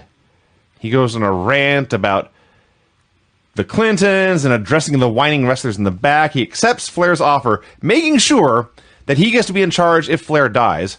And Flair says, hey, at my age, I could drop dead right here. 1999, he said this. So Flair and Piper shake hands, they're dancing, and out comes Buzzkill Dean Malenko to kill the fun. Actually, you know what? Last week I said he was out for a, reprogramming. Mm-hmm. This promo actually showed some fire. He did? I suppose. I thought so. I thought it was terrible. Okay. It was, I did love the line. Roddy Piper's out there and he's doing this crazy promo. Some of it's good, some of it's shitty. Some of it he comes off a little like Brent, where he thinks he's a lot funnier than he actually is. And he has one awesome line where in the middle of his crazy tirade, he says, and I quote, I have done everything and some stuff that I've made up. I did say that. That's the most accurate thing Roddy Piper has ever said in his life. Yes. So Dean starts whining about how it's time to pass the torch. And he says, you need to be like John Elway and pass the torch to a younger football player. Which is not what happened. John Elway won back-to-back Super Bowls and then retired. He took that torch home. It's still hanging on his wall in Denver. Can we mention, by the way, before we go on, that Piper's excited to be the president. Vice president. Vice president. But they make sure to say, since you're the president and I'm the vice president, if you get hit by a turnip truck, does that mean that I'm the president? And Flair says, at my age, I could drop dead right now. Roddy's all excited. So even though, did you mention this whole thing? I might have. I had an issue I was dealing with on the text no, message. he did. Anyway, then Rick starts screaming, Hot Rod. Did you mention that? Hot Rod. I did not say Hot that, Rod. no. Hot Rod. Okay, I added something then. He was very excited. Well, thank God. Very excited to say Hot Rod. Anyway, I was texting with my wife when you brought it up. I'm sorry. Arn tells Dean, The babe's trying to escape her crib. oh, That's not good. do you have the camera in there? There's a camera in there, yeah. Can we put the cam on the video? No, I can't do it here. Because frankly, that sounds more exciting than us. Well, it's more exciting than the show. Does she have like her blankets tied together? And Well, no, she's got a sleep rappelling suit on. down? She's got like a sleep suit, zips up, so she can't get Sure. out. I see. But she's trying. Okay. They have Velcro. I'm not Velcroing the child down. It wouldn't hold her down anyway. All right, whatever. She's 2.5. Explain to me about the sleep suit then, because it sounds like the same thing. Imagine a sleeping bag with armholes that zips up, but you can't unzip it. Ah, so her so you feet have are no contained. legs. I see. Yes. Okay. So Anyway, Piper starts attacking Dean. They're all beating him up. Out comes Buff to run out and attack them. Chris Benoit and Saturn are backstage. just chilling out. Chilling. Benoit points to the monitor. hey, check this out. They decide to go attack. They are jumped by the Jersey Triad, which makes sense because Page is like the same age as Flair and Piper, so it figures he'd be on their side. The Cat comes out. Before that, I just want to mention how much I hate that storyline with Dean Malenko. His line about how, have some class, step down, and pass the torch. You say your class, prove it. It's like, fucker, you prove it. Yeah. Beat him. Yes. The fuck are you talking about? What ball are you going to give him? I mean, I think I made the comment during the match later, but if I, for the rest of my life, never have to hear about one wrestler telling another, I'm being held down. It sucks. Yeah, fuck you. Cat comes out, says he is not finished with Scott Norton. If Norton doesn't come out... I'm finished with Scott Norton and the Cat. If Norton doesn't come out, Cat says, I'm going to put on my karate gi and beat up all the fans. That I'd pay to see. Please don't come out, Scott Norton. This sounds more fun. So, as far as I can tell, by the way, the NWB team is now baby faces. Because they're feuding with the Cat, who hates the fans. They're feuding with the Rednecks, who hate rap music. So, we guess Scott Norton versus Cat. Now, there's a very important detail here. So, before he comes out, Shat produces a box. And he opens it up, and there are some new red dancing shoes. And so, the storyline is that these are his dancing shoes, but they're also loaded Sure. and can be used as weapons. Okay, fine idea. Sure. All right? That's a nice idea in storyline. On paper, it sounds great. This guy's a dancer, and he's got special shoes that he dances in, but that he could also use as a weapon. Okay? The problem is, these are actual dancing shoes. Right. No And soul. so on the bottom of them, there's whatever they put on the bottom of dancing shoes, so they're super slick. Yep. So they're having this fucking match. I'll let you talk about Bischoff. I got to talk about the finish. You want to talk about a goddamn match falling apart? Yeah, this was worse, actually. So he's in there, and Shat puts on his magic shoe. Just one. Just one, yeah, just one. And the whole idea is that he's going to kick Scott Norton with this deal. So he goes to throw a kick at Norton, but it goes over his head, and then the spot is simply duck the clothesline. But because he's wearing this fucking shoe, he goes to duck the clothesline, and his feet go whoosh, and slip out from underneath him. He falls down on his ass. Now the timing is off for everything. Because what's supposed to happen is he misses the kick, he ducks the clothesline, Norton goes for it again, and he hits the referee. Well, instead, he ducks, he falls on his ass, Norton's standing there, the Shat is down. He has to wait for him to get up, and then he goes, ugh! And Shat has to fall down again, even though he fell down and got up, now he falls down, and Norton has to hit the referee. It's the fucking most horrific missed spot you've ever seen. I'm actually blown away you were able to figure out what they were even trying to do. I watched it like 6 times. Because I was just watching it going... First I watched it and I thought, what the fuck happened here? What the fuck happened here? I watched it again. By about the 4th time, I saw him slip. Okay. And then I saw the shoe on that foot, and I realized he's using an actual dancing shoe for a gimmick, but he also has to, like, run around. Yes. This company is so fucking stupid. Well, all I wrote about this was that it was a horribly botched finish with everyone out of position, and it was unwatchable. It was always watchable, all right. This is where, I'm not sure, Bischoff joined in the middle of the show at the commentary desk. He was not there at the beginning. He came in halfway through. I don't know if this was his first match or not, but this is the first time I started to It was the notice first him. one. So first he starts talking about, somebody throws a kick to the side of the knee. Bischoff says, you can take a man's knee out with 8.5 pounds of pressure. That's right. Fuck off, you idiot. Then, Cat throws a kick, and Eric Bischoff starts to bury Jim Ross by name Yep. for only being able to call things a savate kick or a side kick. So all Jim Ross ever says, according to Eric Bischoff. Eric Bischoff, the man whose middle name is back leg front kick, is making fun of somebody else for not knowing the names of kicks. It's not even that. Shat threw a kick, okay? And Tony Schiavone calls it a roundhouse, okay? And granted, the guy was supposed to duck, but Bischoff is going off on Schiavone going, that's actually an inside crescent kick. Yes. I'm like, motherfucker, it was a fucking round kick. It was a roundhouse, you fucking idiot. He's going on, and then he starts going off on Jim Ross. Then he actually says, I don't even know what a savate kick is. Yeah. Well, savate is a French martial art, and they fucking kick. You fucking idiot. Yes. Who claims to be a martial arts expert. Just goes on and on. Also in this match, at one point, Sonny Ono got involved with a crowbar. Yes. We didn't even mention this part. Well, go ahead. He blows his intention. He totally misses, and the crowbar is laying in the ring. Cat throws the kick and is more concerned about getting the shoe out of the vision of the ref while the crowbar is sitting inches away from the ref. That's not even the biggest thing. Norton gets hit with a crowbar, Right. kicks out. Gets hit with a boot, pinned. Those fucking shoes are more damaging than a goddamn iron crowbar.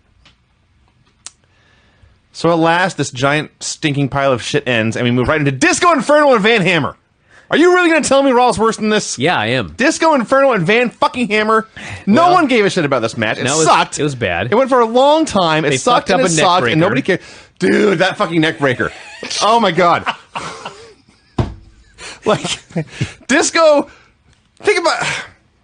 It's so simple. Disco grabs him by the head. All you got to do to take a neck breaker, you bend over, the dude grabs your head, you spin and land on your back. Yeah. Hammer, it's like he's trying to break dance. He spins, goes down like on the back of his neck, like straight down. He somehow managed to. I mean, you think just from physics, if you're bent over and you roll, you're gonna come this way, right? Hammer goes like this way. He broke space time trying to take this neck breaker. It's like he spun the wrong way. I don't know exactly. Maybe he what was happened. expecting a shake, rattle, and roll, and Disco was just going to go on number one. I was so pissed when Or he fucked up something. that neck breaker. That's bad. It goes on and on. They do another neck breaker. The ref gets bumped. Can't have a clean finish in Disco Inferno and Van Hammer. And then Hammer hits a back suplex. Yeah. And he hooks the tights, and he fucking wins. Yes. Fuck you. Vinny, All of you. Vinny, do you know the problem is with this whole thing? Well, there's a long list, but go ahead. Problem is, like, in every bad thing that we've talked about so far, I can find one bit of silver lining. I can hear I hate rap. This must be a new thing. I can see that You're on the right show. Master P was trying until he said hootie hoo. Gorgeous George was out there. Flair and Roddy Piper were funny. Flair kept screaming "Hot Rod" over and over again. Ernest Cad Miller had that hilarious fucking miss spot that I watched 65 times and laughed harder every time. And, you know, Disco and Van Hammer, you know, Scott Dickinson took a stunner afterwards. It was better than any stunner Vince McMahon ever took in his entire life. So in every segment, there was like one redeeming quality. On Raw, nothing redeeming. We'll get to it. Nothing. This was bullshit. Everything about this sucked. This week of all weeks, they plugged Dennis Rodman returning to WCW. Right? Fuck yeah, he's amazing. back, baby. This next match wasn't bad. No, I love this match. Pics of the Jersey Triad somehow beating Benoit and Saturn for the title belts of the pay-per-view. Then we had Fit Finley versus Brian Knobbs. Yeah.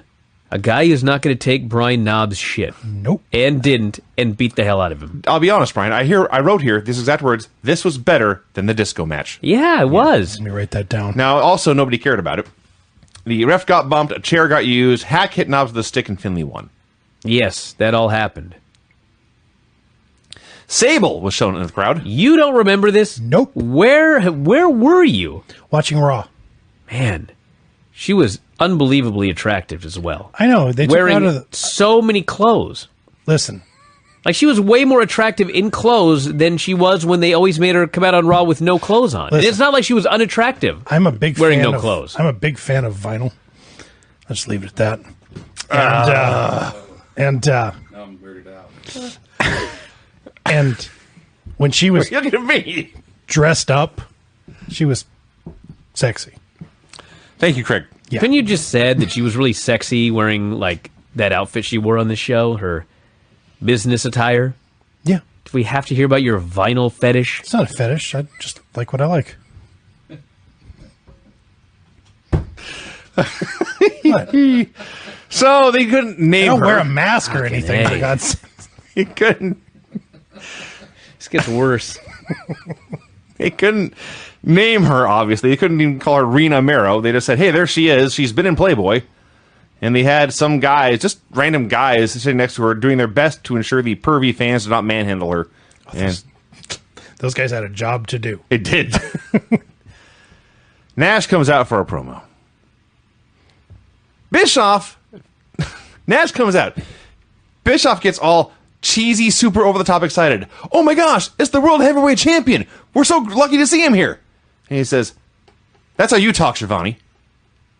So, Eric Bischoff, for weeks now, has been telling us, the viewer, that he is going to save Nitro. It's a bad show, he says, but I'm going to turn it around. Then he comes out here and he buries his own lead play-by-play guy for showing passion and energy. What the fuck? He's an absolute fucking idiot, but we'll get to more on that later. Now, The spring and summer of 1999 showed what a stupid, stupid man Eric Bischoff can be. the world champion came out wearing sandals, Which he addressed, yes. cut off shorts. He was wearing jorts Thank God they weren't too tight. and a generic T-shirt. This is your world champion. Actually, I'll top you on that, Greg. Was it here or it may have been his later appearance? But at some point in the show, Kevin Nash comes out in an NWO tie-dye T-shirt. Even though, as far as I can tell, he's the only one left in the NWO. Sure. And also on the back, it has the peace sign with a red circle and slash through it. Kevin Nash ripped off Van Hammer's gear. I was going to say, you sure you weren't mistaking I am him quite and certain, Hammer? because he came out right afterwards. I mean, once the bell rings, Let's not go there. There's no winners in that discussion.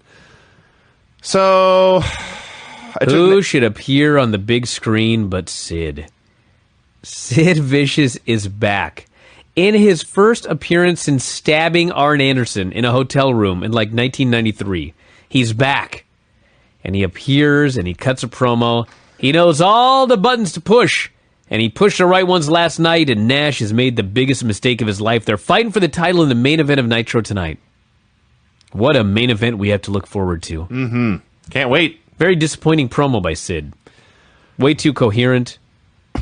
Didn't fuck anything up. They don't use them very often, so I never paid attention, but how can a company owned by Ted Turner have a screen so lame compared to Monday Night Raw? Because Right. WWE had their own screen.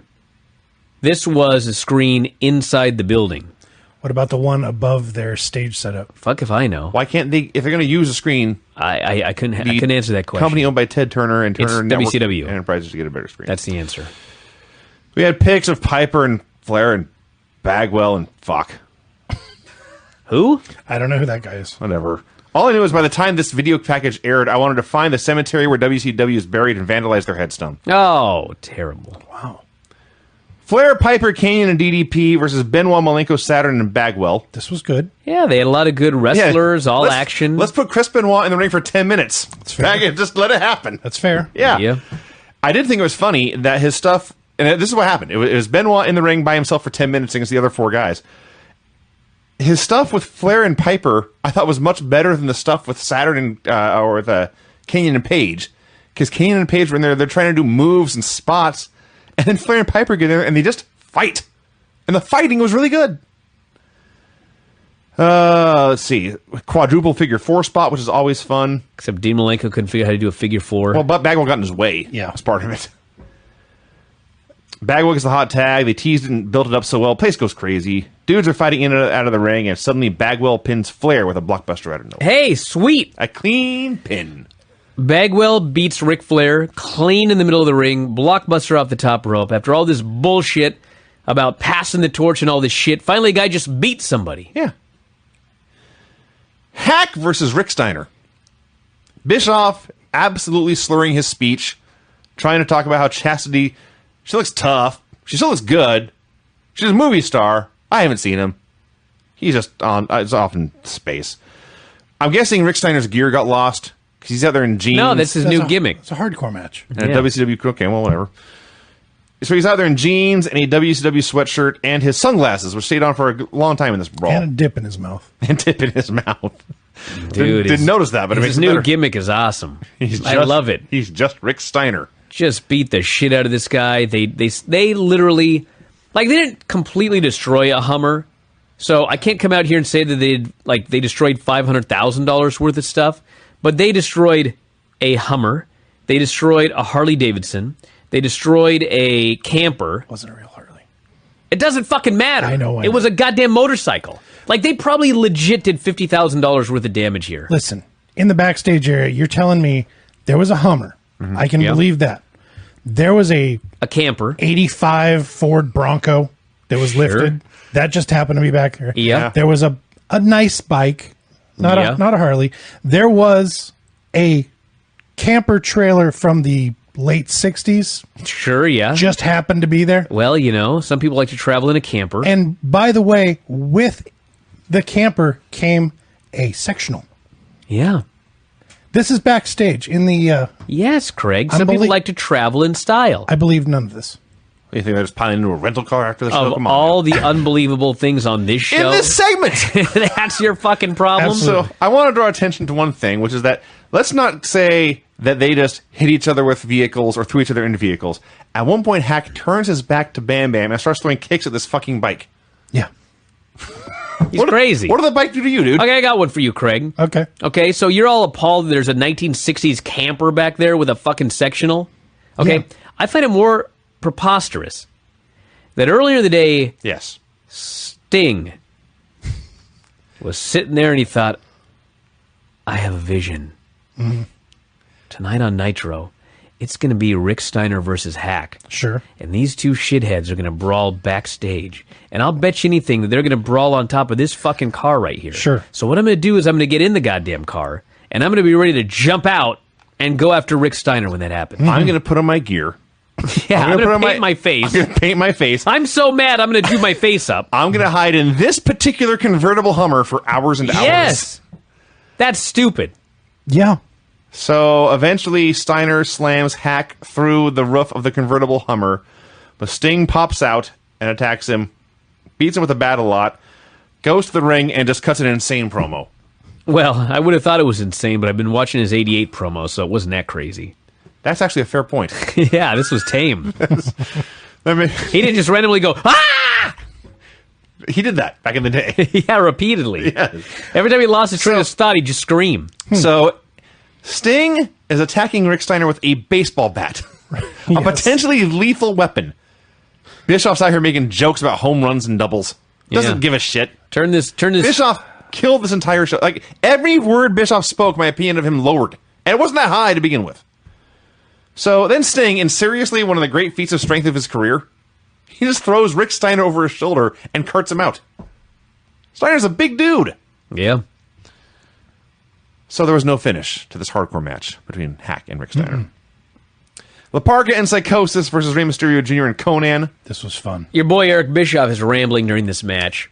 Oh, Now- I noted some stuff. Now, keep in mind what we have seen up to this point, and keep in mind that the main event of the show is going to have no fucking finish, and they're not going to give you the match that they promised.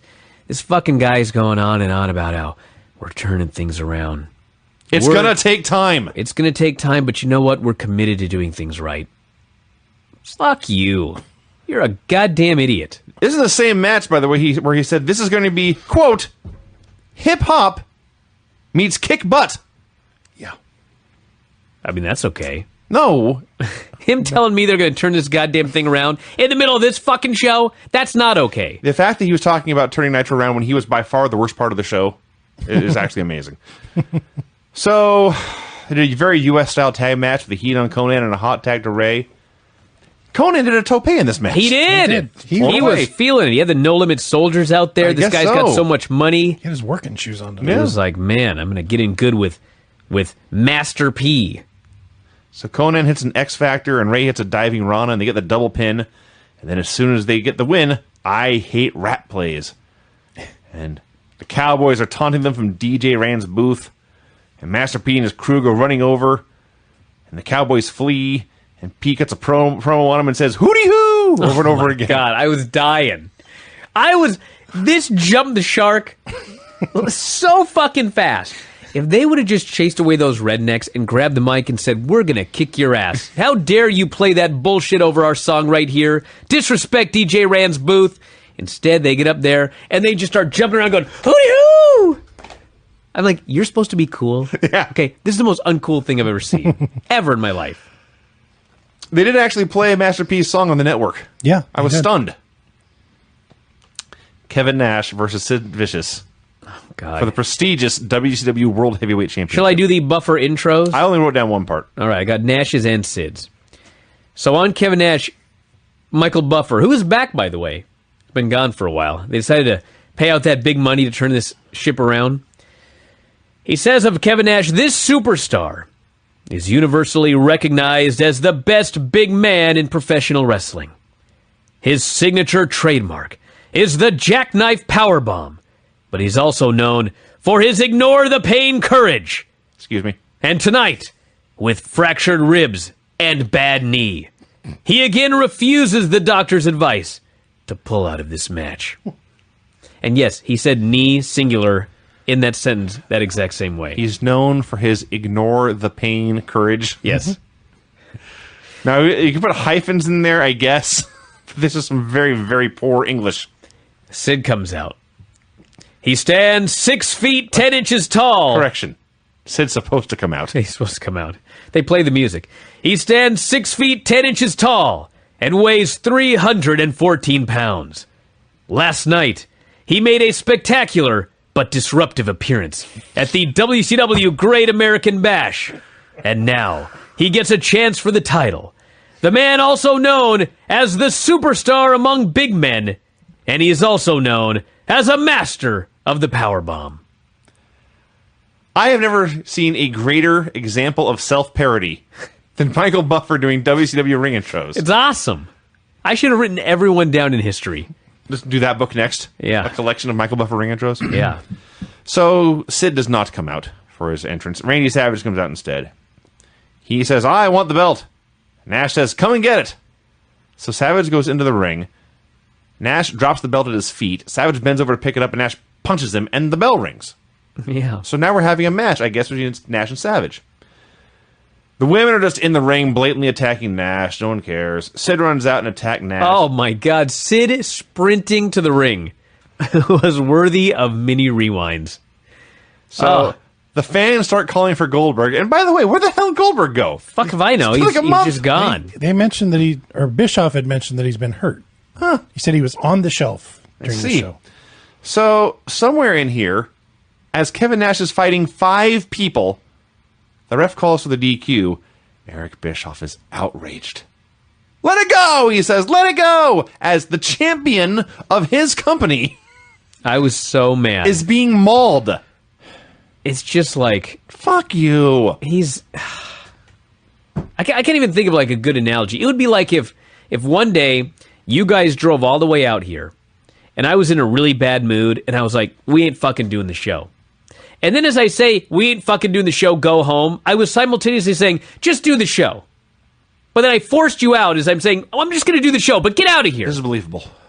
I'm okay with this, actually. I've never done it, though. No. Eric Bischoff here. Let's try it booked next week. bullshit in the main event, and then is crying that the main event finish is bullshit. Yes. For a fucking finish he fucking booked. Got me, dude. Where's your damn music? Play the fucking music. This show sucks. Might want to turn it up, I guess. The finishes on this god-awful show were pin after cowbell shot, pin after multiple chair spots, but the ref let it go, so I guess it counts as a clean pin, pin after crowbar shot, pin after a back suplex and a pull of the tights, pin after chair and stick shots, clean pin, no finish in a hardcore match, DQ in the main event, even though the promoter thought it was cool that one guy was fighting 5 people. Bad. Let's get into it. WCW Monday Nitro number 196, June 21st, 1999. Now, this is a very important show. You want to know why? There's only Sure. one thing of any value that I'm going to talk about here on this show, okay? So, last week, a Hummer ran into Kevin Nash's limo. Or maybe it was 2 weeks ago, okay? It was a white Hummer. So, yes, it was a white Hummer. That's what I'm getting at, Vinny. Yes. So, this week, a black Hummer shows up. Yes. And black Hummers keep showing up. And so now it's like the Bernstein Bears. I was going to say, yes. Yes. What do they call it? The Mandela effect. That works Now too, yeah. everybody remembers a black Hummer. Who drove the black Hummer? There was no fucking black. It was a white Hummer. But because of this show and every show thereafter, it is getting to people's head that the Hummer was actually black. So what you're saying is throughout the summer and fall of 1999, Nitro gaslighted us. They told us a lie so often we started to believe it. Well, I think that they can't remember. That's also possible. But so now we're stuck thinking it's a black Hummer. Well, on this show, it was in fact a black Hummer. And one other thing. This show opened with a Master P concert, which was edited off Nitro. Good. So if you're wondering why the show was shorter, Yeah. and you're celebrating that fact, I was. You can thank Master P. I hope he does a concert every week. So do I. Hope it's a show-long concert next week. So yes, a black Hummer arrived. Out steps Randy Savage and his crew. They don't notice a 40-foot limousine pulling up behind them. Time passes. Kevin Nash gets out of the limousine. He runs after the Hummer, which suddenly drives away. I was hoping he would try to keep up with it, but no. We're one segment in. I already have no idea what the hell is going on. Well, he wants to find out who drove the Hummer, because it tried to kill him. Why is that difficult to figure out? Why? I don't know. Why his plan was, I'm going to show up in a 40-foot fucking limousine. Yeah. Maybe I won't be seen. Why not hire a And guy I'll to take leap pictures out? of all the cars that come in and get the license plate? That took me no thought. Yeah, Vinny, but that's a coward's way to do it. I'm just telling you. Clips from the pay-per-view. They recap the whole Kurt Hennig angle. It started with him getting an autograph from Master P, but then breaking the CD in front of his face. And then all the bullshit with the Cowboys and the Rappers in the match that evening. Lenny Lane and Lodi did a horrendous promo. Oh my god, I loved it. It's just fucking ridiculous. I've never seen two men who can't act like this. Well, yeah. And they were supposed to act like they were gay. Yes. Yeah. A bunch of sexual innuendos. Double entendres throughout. Lodi shows Back up and rubs. rubs his shoulders. Yeah. Lenny talks about his staying power. Stamina. His stamina. Yeah. It's preposterous, but I loved it. It's just ridiculous. I can see this would be in the category of so bad it's good. Yes. I can accept that. Psychosis versus Kidman. I don't know if it was just me noticing this or if who was ripping off who here, but Psychosis looked like he had just watched a bunch of Sabu matches right before coming out there. He's doing the Arabian press, does the jumping top rope Rana like Sabu used to do, the spinning kick off the top rope. Kidman did a big dive. The announcers compared him to Vince Carter, who I just want to point out 19 years later, Vince Carter is still playing in the NBA. Which is pretty amazing. So they go to the finish. Kidman goes up for the shooting star press. And Psychosis, half rolls out of the way. He just rolls onto his side. But he won't roll away. He won't roll any closer. And finally, Kidman comes down with a stomp. And then Savage and his crew run out for the DQ. Well, I think what was supposed to happen was... I assume Savage was late. Yeah, him and Sid were just taking their sweet-ass time down the aisle. Yes. And Kidman looks like a fucking idiot. Yeah. Running DQ in this match. The announcer spent the entire match talking about this fucking Hummer and who might be driving the Hummer. And if you notice, Tony says the first reports we got were that it was a female.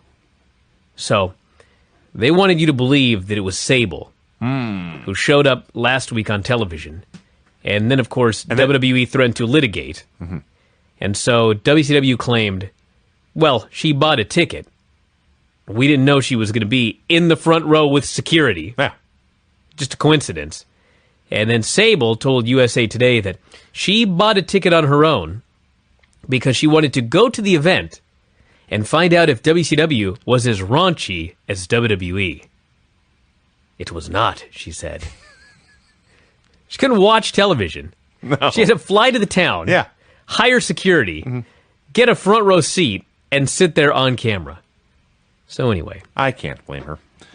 So Sting runs out. Savage and Sid bail before he can get there. And this brings Nash out, and he's all suspicious. How come, Sting, that you were in a black Hummer last week when you beat up Rick Steiner? How come you come down to the ring and Savage and Sid leave before you can lay a finger on him? Sting says, I didn't drive the Hummer. And Nash says, I'm not accusing you of anything, but if you did drive that Hummer, you have to deal with me. I gotta say one other thing about this match here. So, Savage and Sid run in, they beat up the Cruiserweights. And, this was a big scandal here in the 90s. These Cruiserweights, they just make them look like geeks. it's very fascinating watching wrestling in 2018 because WWE makes their mid-carders and higher Yeah. look like far fucking bigger geeks than these guys on a regular basis. Yes. How many fucking geeks did we have on that pay-per-view? They made Asuka into a geek. Mm-hmm. Times have changed. Times have changed. Flair and Piper are hanging out backstage. This was awesome. Flair says we should do Sid and Savage versus Nash and Sting for the next pay-per-view. Piper says, let's do Sid and Sting on TV tonight for free. You're underselling these two guys being completely out of their minds. We got now Crazy Flair and Crazy Hot Rod. They're going nuts. They're complete clowns. Roddy comes up with the idea of Sting versus Sid, and Flair has a conniption fit. He's never heard such a great idea in his life. I love this segment. I'm liking a lot on this show so far. We're on a roll. They showed Buff Bagwell pinning Flair in an 8-man tag last week. That was good. Lenny Lane versus Meng. Meng's permed mullet was in fine form. So they're doing this match. Lenny goes up top.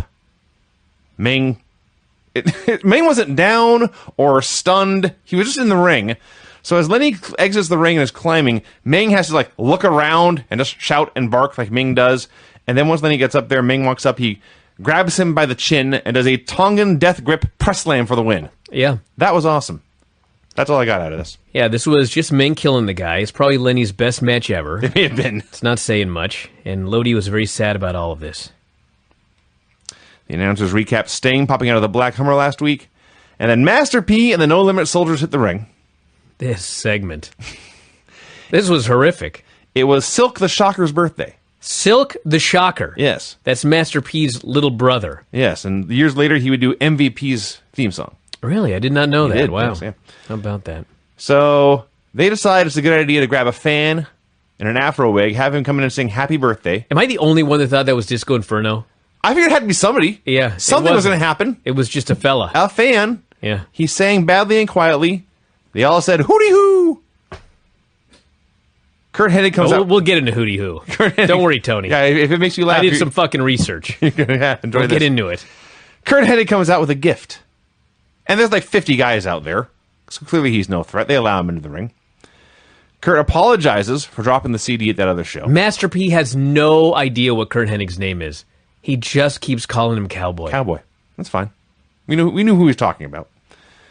So he asks if P will accept this gift, and Master P is suspicious. He says, you open it. And it's a cowboy hat. And I'm pretty sure Kurt called Silk the Shocker Seth. It's just like Seth always wanted. Yes. So Silk maybe that's his real name. I doubt his real name is Silk. Or Shocker. Or Shocker. It's unlikely. So Silk takes the hat and he says thank you. Then he stomps on it. And they all throw cake on Kurt. And they all shout hooty hoo over and over again. My fucking God. And I hated this. I hated this until the end. Because, first of all, these guys were assholes. Kurt. This is the whole key here, okay? WCW, it's not completely stupid to think that the fans are going to like the No Limit Soldiers. They're with Ray and Conan, and they're going to hate Kurt Hennig. And so it is not completely ridiculous to presume that maybe the fans are going to boo Kurt Hennig for presenting Silk the Shocker with a goddamn cowboy hat, okay? So I can't really blame them too much for this, but the way that it came off because the fans hated these fuckers, largely because they kept going, hooty hoo! Kurt presents Silk with a custom-made leather cowboy hat. He got him a gift. That's a really nice, thoughtful gift. A sincere gift, a peace offering. Yes. And Silk even said, I've always wanted one. Mm-hmm. But then they pour cake all over Kurt. They beat him up 12-on-1, humiliate him. Ungrateful shitheads. The No Limit Soldiers. And then they had to go hooty hoo again. If it wasn't bad enough. When Kurt collects himself and he puts his hat back on, he's outside the ring, and he's facing down, brim down low. He's all flared up, covered in cake. Just covered in cake, solemnly walking up the aisle. I couldn't help but laugh at that. And everyone's going, hooty hoo! And Bobby Heenan says, what a party. Yeah. I may have given that too much enthusiasm. Yes, this sucked. This sucked. Juventud Guerrera versus Eddie Guerrero. So 3 weeks ago, Eddie returned. Total babyface on commentary. Yeah. The nicest, most humble man you've ever seen. Now he's back, and he's a heel. Yes. And he works a long-ass match. Mm-hmm. He's like at, I don't know, 25% of Eddie Guerrero, which is still 50% better than everybody else. Yes. They have a boring-ass match. The crowd's dead. Eddie still looks awesome. And then he wins with the frog splash. This was awesome for about 3 minutes, but unfortunately it went like 10. Easy 10. Yeah. And the crowd, there's a fight in the crowd that people are paying more attention to. Eddie hadn't wrestled in a while, so it's not like he was getting the piss chopped out of him, but he was still all red from Hoovy chops. And Hoovy did do a tope of death at one point, but then Eddie grabbed him by the neck and spun him around, and hit a frog splash for the win. I enjoyed it. All you need to know is that the next match was Shat versus Prince fucking Iaukea. Okay, let me say that again. The Eddie Guerrero match was followed by Shat versus Prince Iaukea. Yes. There was so much more heat for Shat. He's out there dancing. They're booing him like crazy. They hate the guy.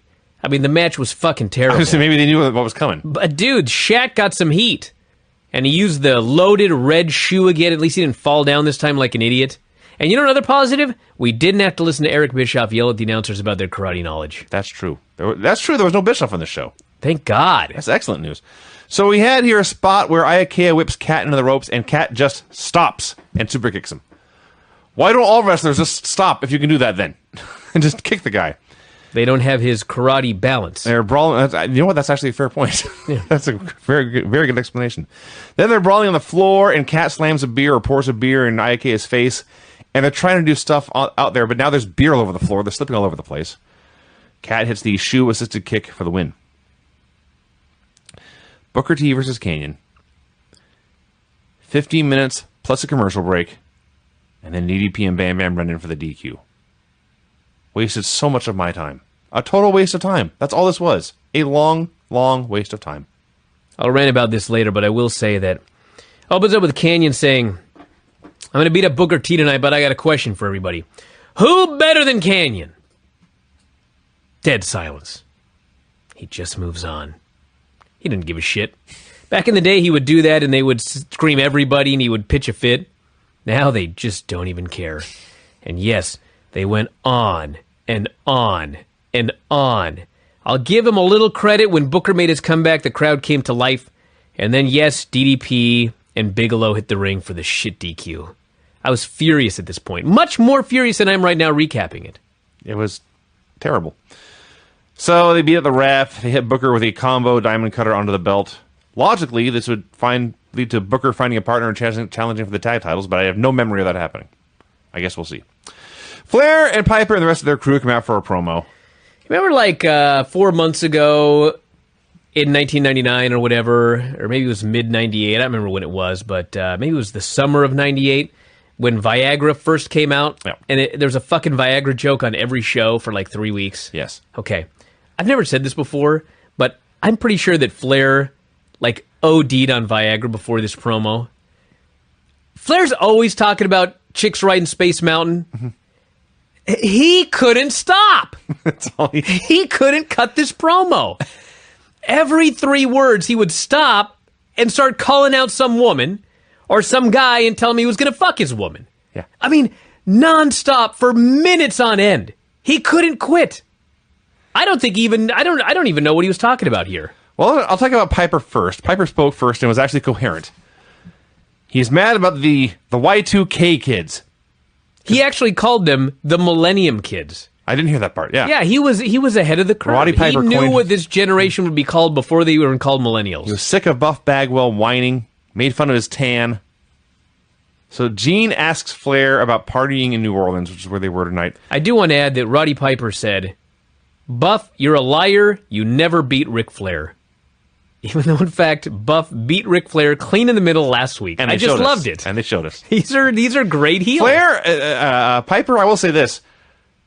I've forgotten how awesome Piper as a heel in WCW Oh, was. man, he's way better. Because the comedy's better.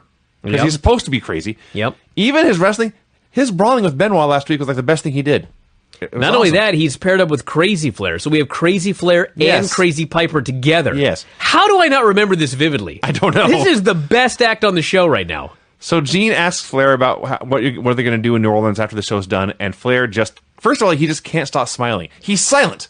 Yes. He's collecting his thoughts. He's overwhelmed with all the poon he's going to get that night on Bourbon Street. And then he just says, there's either I got a lot of grandkids in this crowd, or there's a lot of women who still want to ride Space Mountain. Acknowledging several times in this promo that he's very old.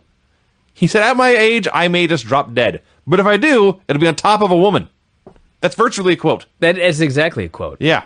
He almost died on Buff's girlfriend last night. He made fun of Buff for eating chicken breasts and Diet Coke. Yep, he said Bagwell's girlfriend called his room last night, wanted to know why they call Rick Space Mountain, but Bagwell was just Buff. And he said, I showed her why I almost died on top of her last night. Yes. So Buff came out to fight him. And Buff's fighting Piper and Flair and even Arn. It's 3-on-1. And there's a ref there. I'm trying to figure out what's going on. And then Flair had the decency to go through the formality of making this a handicap match. Yes. So it's Flair and Piper versus Buff Bagwell. Fine. So here was where it really, really sunk in and hit me what a complete disaster this 1999 Buff Bagwell babyface turn was. Hey, he was over for a while here in this match. I mean, it was good for like 5 minutes, but then it went another 30. We went back because Buff is thought of. Sad to say, Buff's legacy is the guy who killed the return of Nitro in one night in the match in Tacoma with Booker T. Yes. And we went back and started watching these Nitros in the beginning, and for a while, Buff was really, really, really good.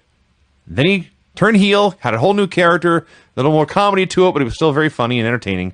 And then he hurt his neck, and we were trying to figure out why he didn't do the big babyface return then.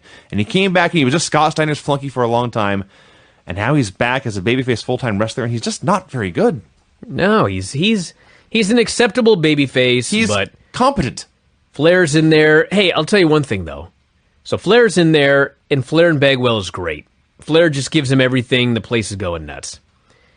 Piper's not nearly as good. He's still giving Buff a lot. So finally they cut the guy off. They work on him for like an hour. Yes. So then, who should come down to make the save for Buff Bagwell but Dean Malenko?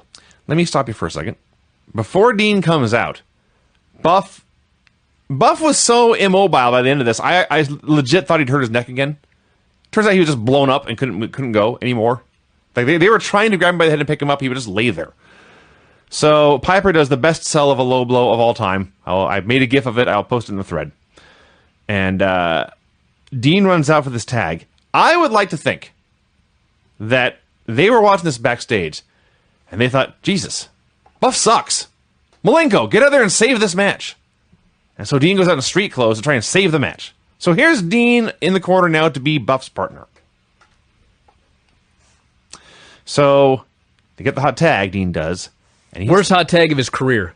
Dude, He fucked everything up. it wasn't just him. Guys, they were all in each other's way. Well, sure, but I mean, this is the Dean Malenko that he's begging to have the torch passed. Yeah. He's begging to be in the main event. Yeah. He's begging to be a top guy. Yeah. Finally, he's in there with Rick fucking Flair Yes. and Rowdy Roddy fucking Piper. Yes. And he fucks everything up. All they had to do was a hot tag spot.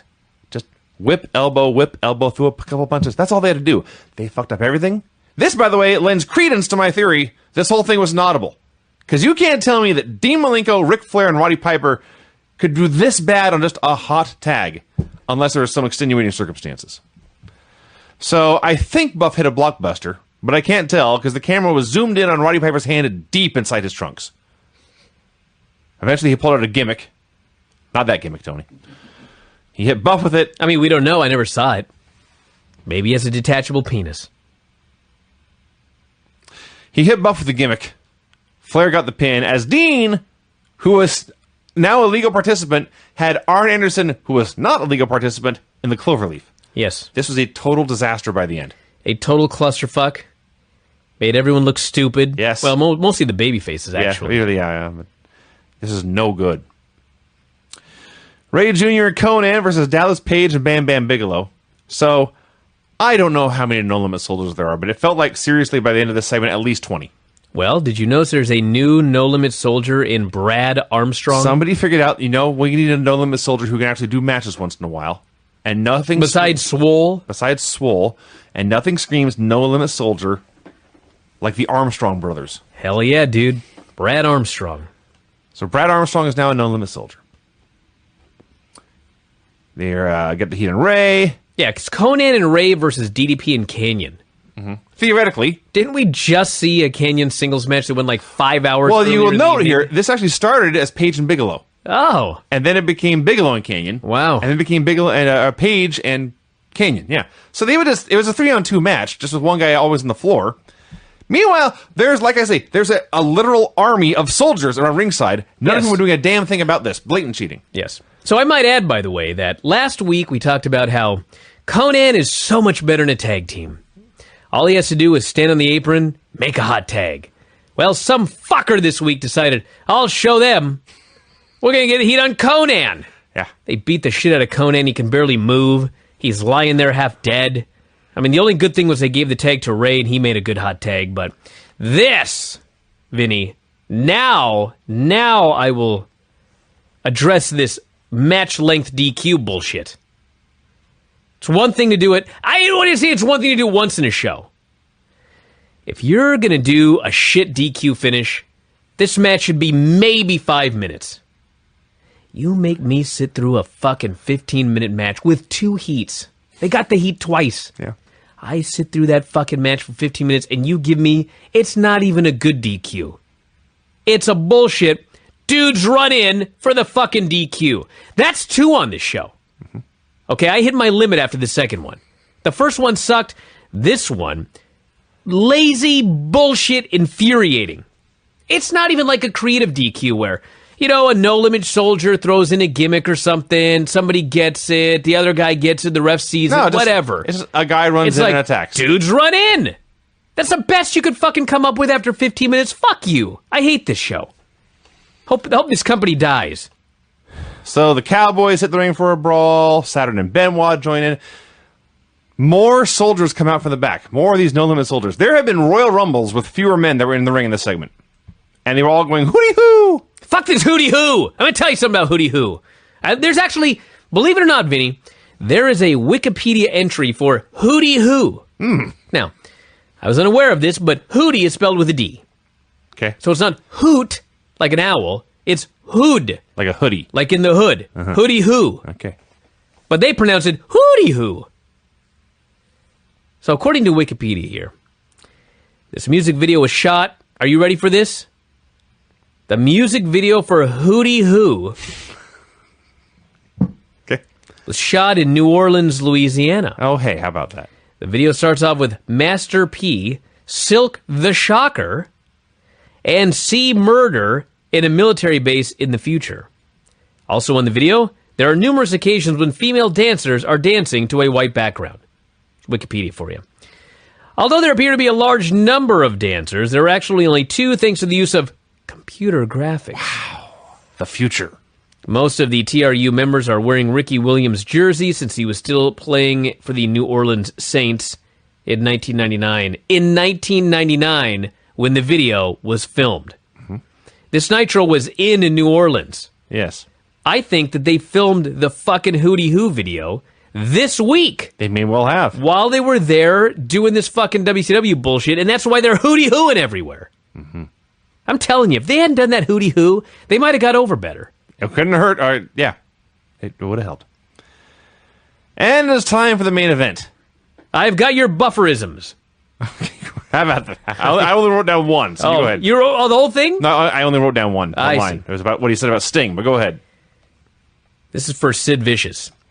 Standing 6 feet 10 inches tall and weighing 312 1/4 pounds, he's one of the cornerstones of the madness known as Team Savage, led by the Macho Man, Randy Savage.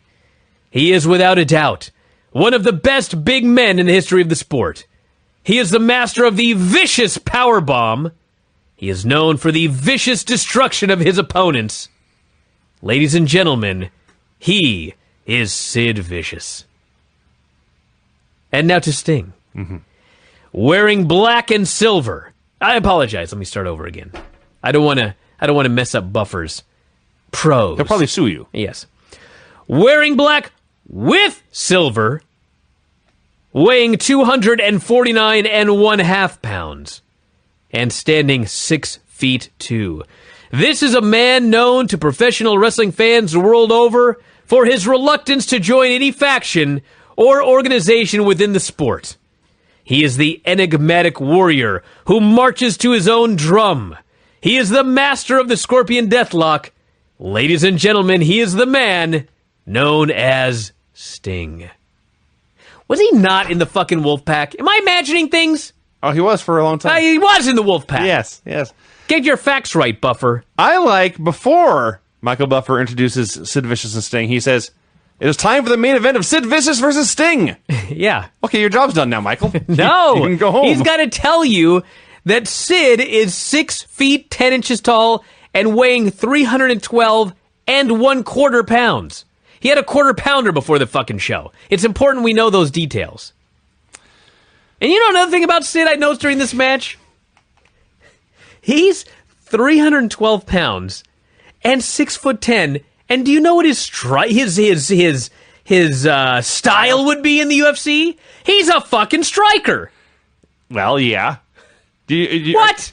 So Sid is not known for his takedowns or submissions. Well, he could be known for like his power moves, slams, He's got throws, one power move. lifts. 2. He does a power bomb. He does a choke slam. Yeah, all he does is Otherwise, he kicks, He kicks. he boots, He does clubbering forearms. he clobbers. He does technically do chokes, so they will not be allowed in the octagon. No. He is a striker. Yes.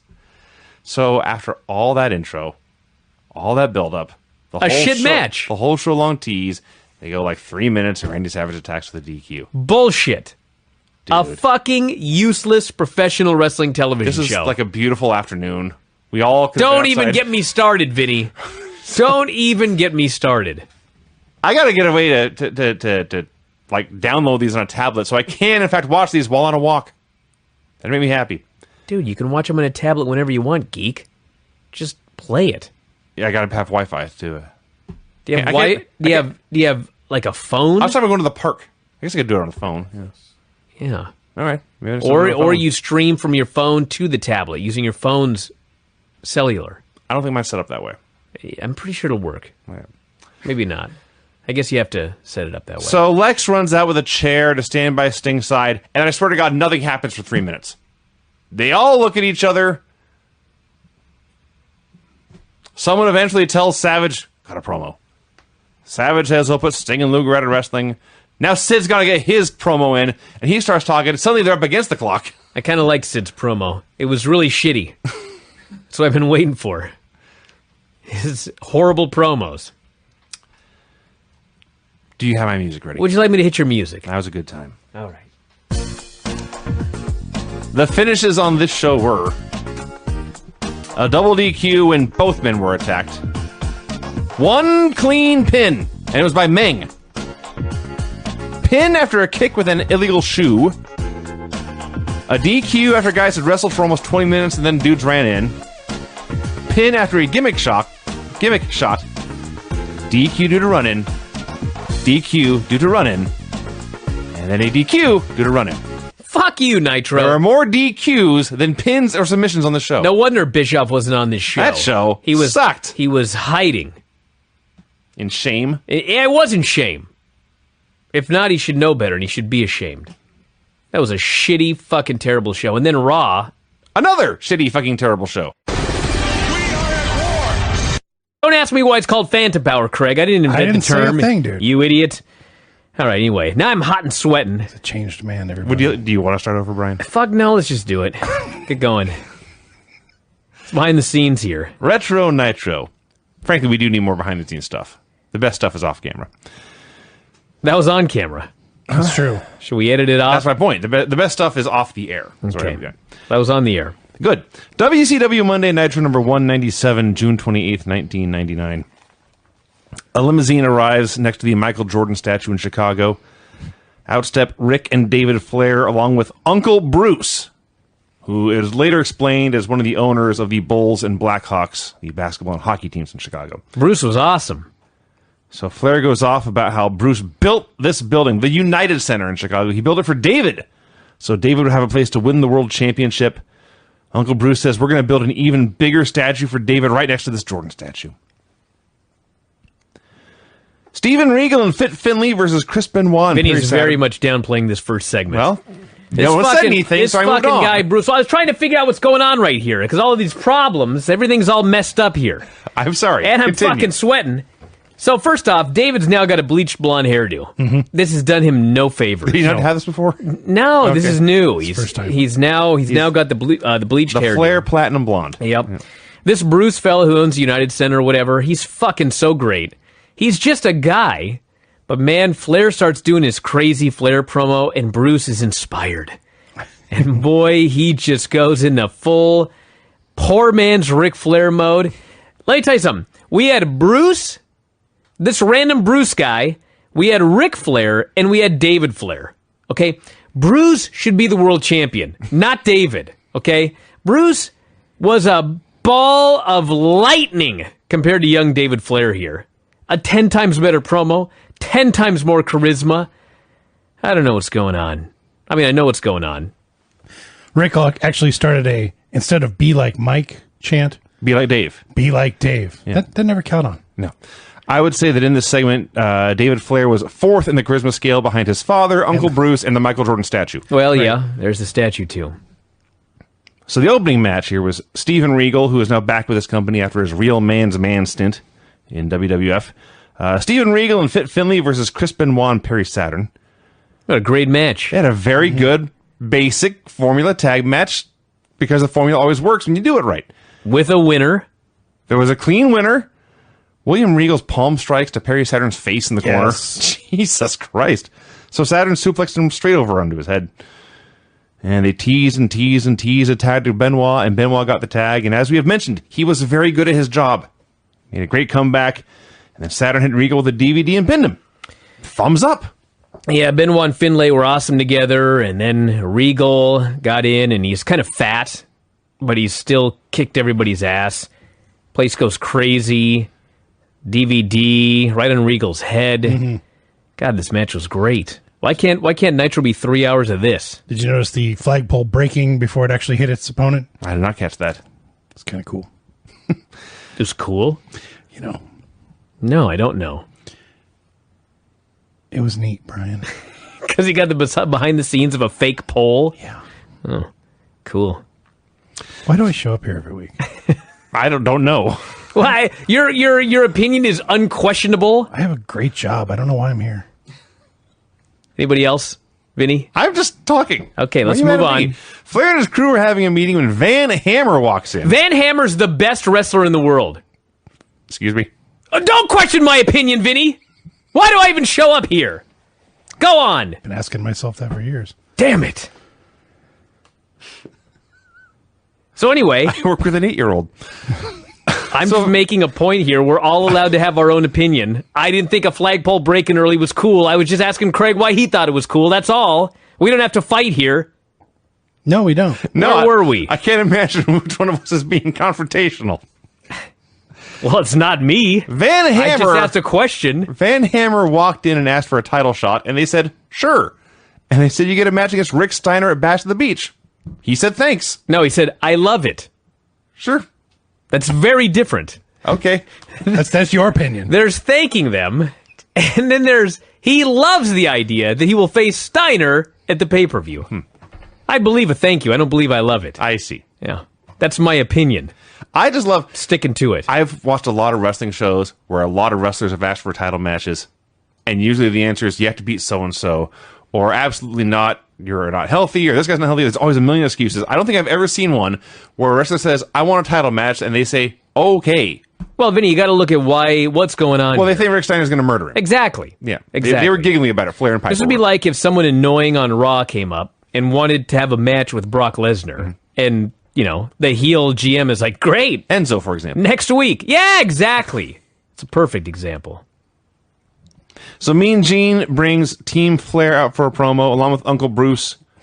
So they all come out, and then Flair says, I'd like to bring out Roddy Piper. And Piper gets his own separate entrance. It's a 3-hour show. Got to kill some time. So Piper comes out and cuts a babyface promo sucking up to the Chicago sports fans. Then he starts ripping on Howard Stern for a while. Yeah, he blames Howard Stern for all of the Y2K kids backstage who want a push to the top. It's Howard's fault. I don't get it. I don't know what's happening. And then he challenges him to a fight. He did? He also... He insulted Howard with an insult Howard uses to insult himself. Right. This is not an effective way to pick a fight. No. He talked about the Y2K kids for a while and then referred to Flair as Rickus Flair. Yeah, because he's like A Roman emperor? Yeah. Like a dinosaur. Or a dinosaur, either way. So Flair hypes up Davis' title match and says, I want to apologize to Randy Savage. Please come out here, Macho Man. Now, before that, before we even went to Flair, Roddy Piper says, Kevin Nash tonight is going to face a young man. Did he really forget David's name? He could not, for the life of him, come up with David Flair's name. And finally he goes, I'm going to throw it to Ric Flair, who's going to tell you all about this youngster. And then Rick has to announce David versus Nash. He may have said that. I didn't catch that. Well, if anybody knows Flair, it'd be Flair. You would hope. My son, he calls him Big Bad Dave. By the way, if you were on the board, so Nope. Was it Big Bad John? What was the guy's Big Bad Steve. Big Bad Steve? That's fucking Pindar. Pindar without the mask. Dude.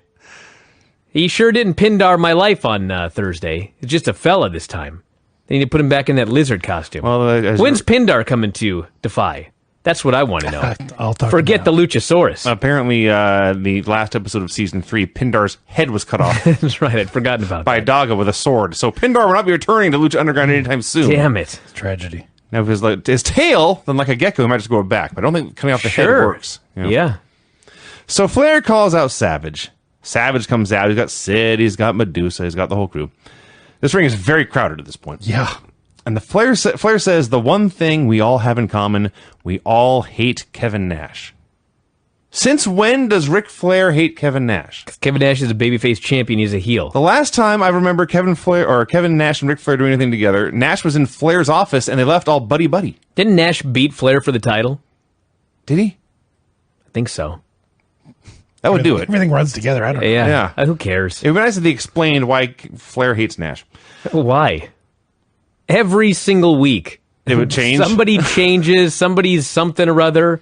It was actually worse on Raw. The big boss man Oh, You're not geez. wrong. just shows up and says, I love you guys. Everything was worse on Raw, as we shall get to.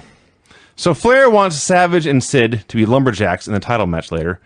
He says, I will unban Randy Savage's big elbow. Which, by the way, is never... I mean, It was- he's used it every single time he's in the ring. Yeah, It's true.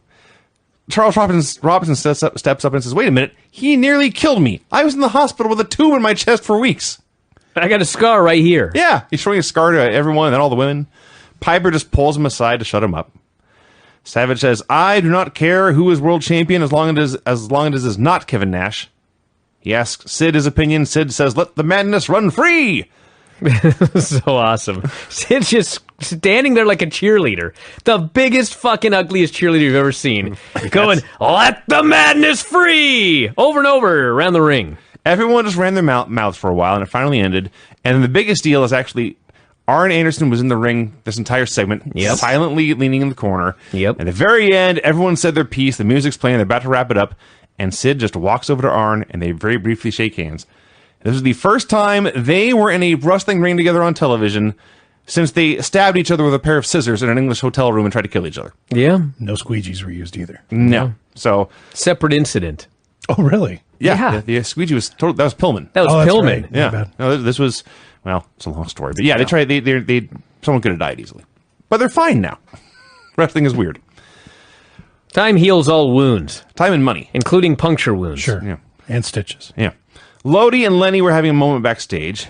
Were they ever? Lenny is worried that WCW will find out about them. Lodi says they're not the only ones in the company.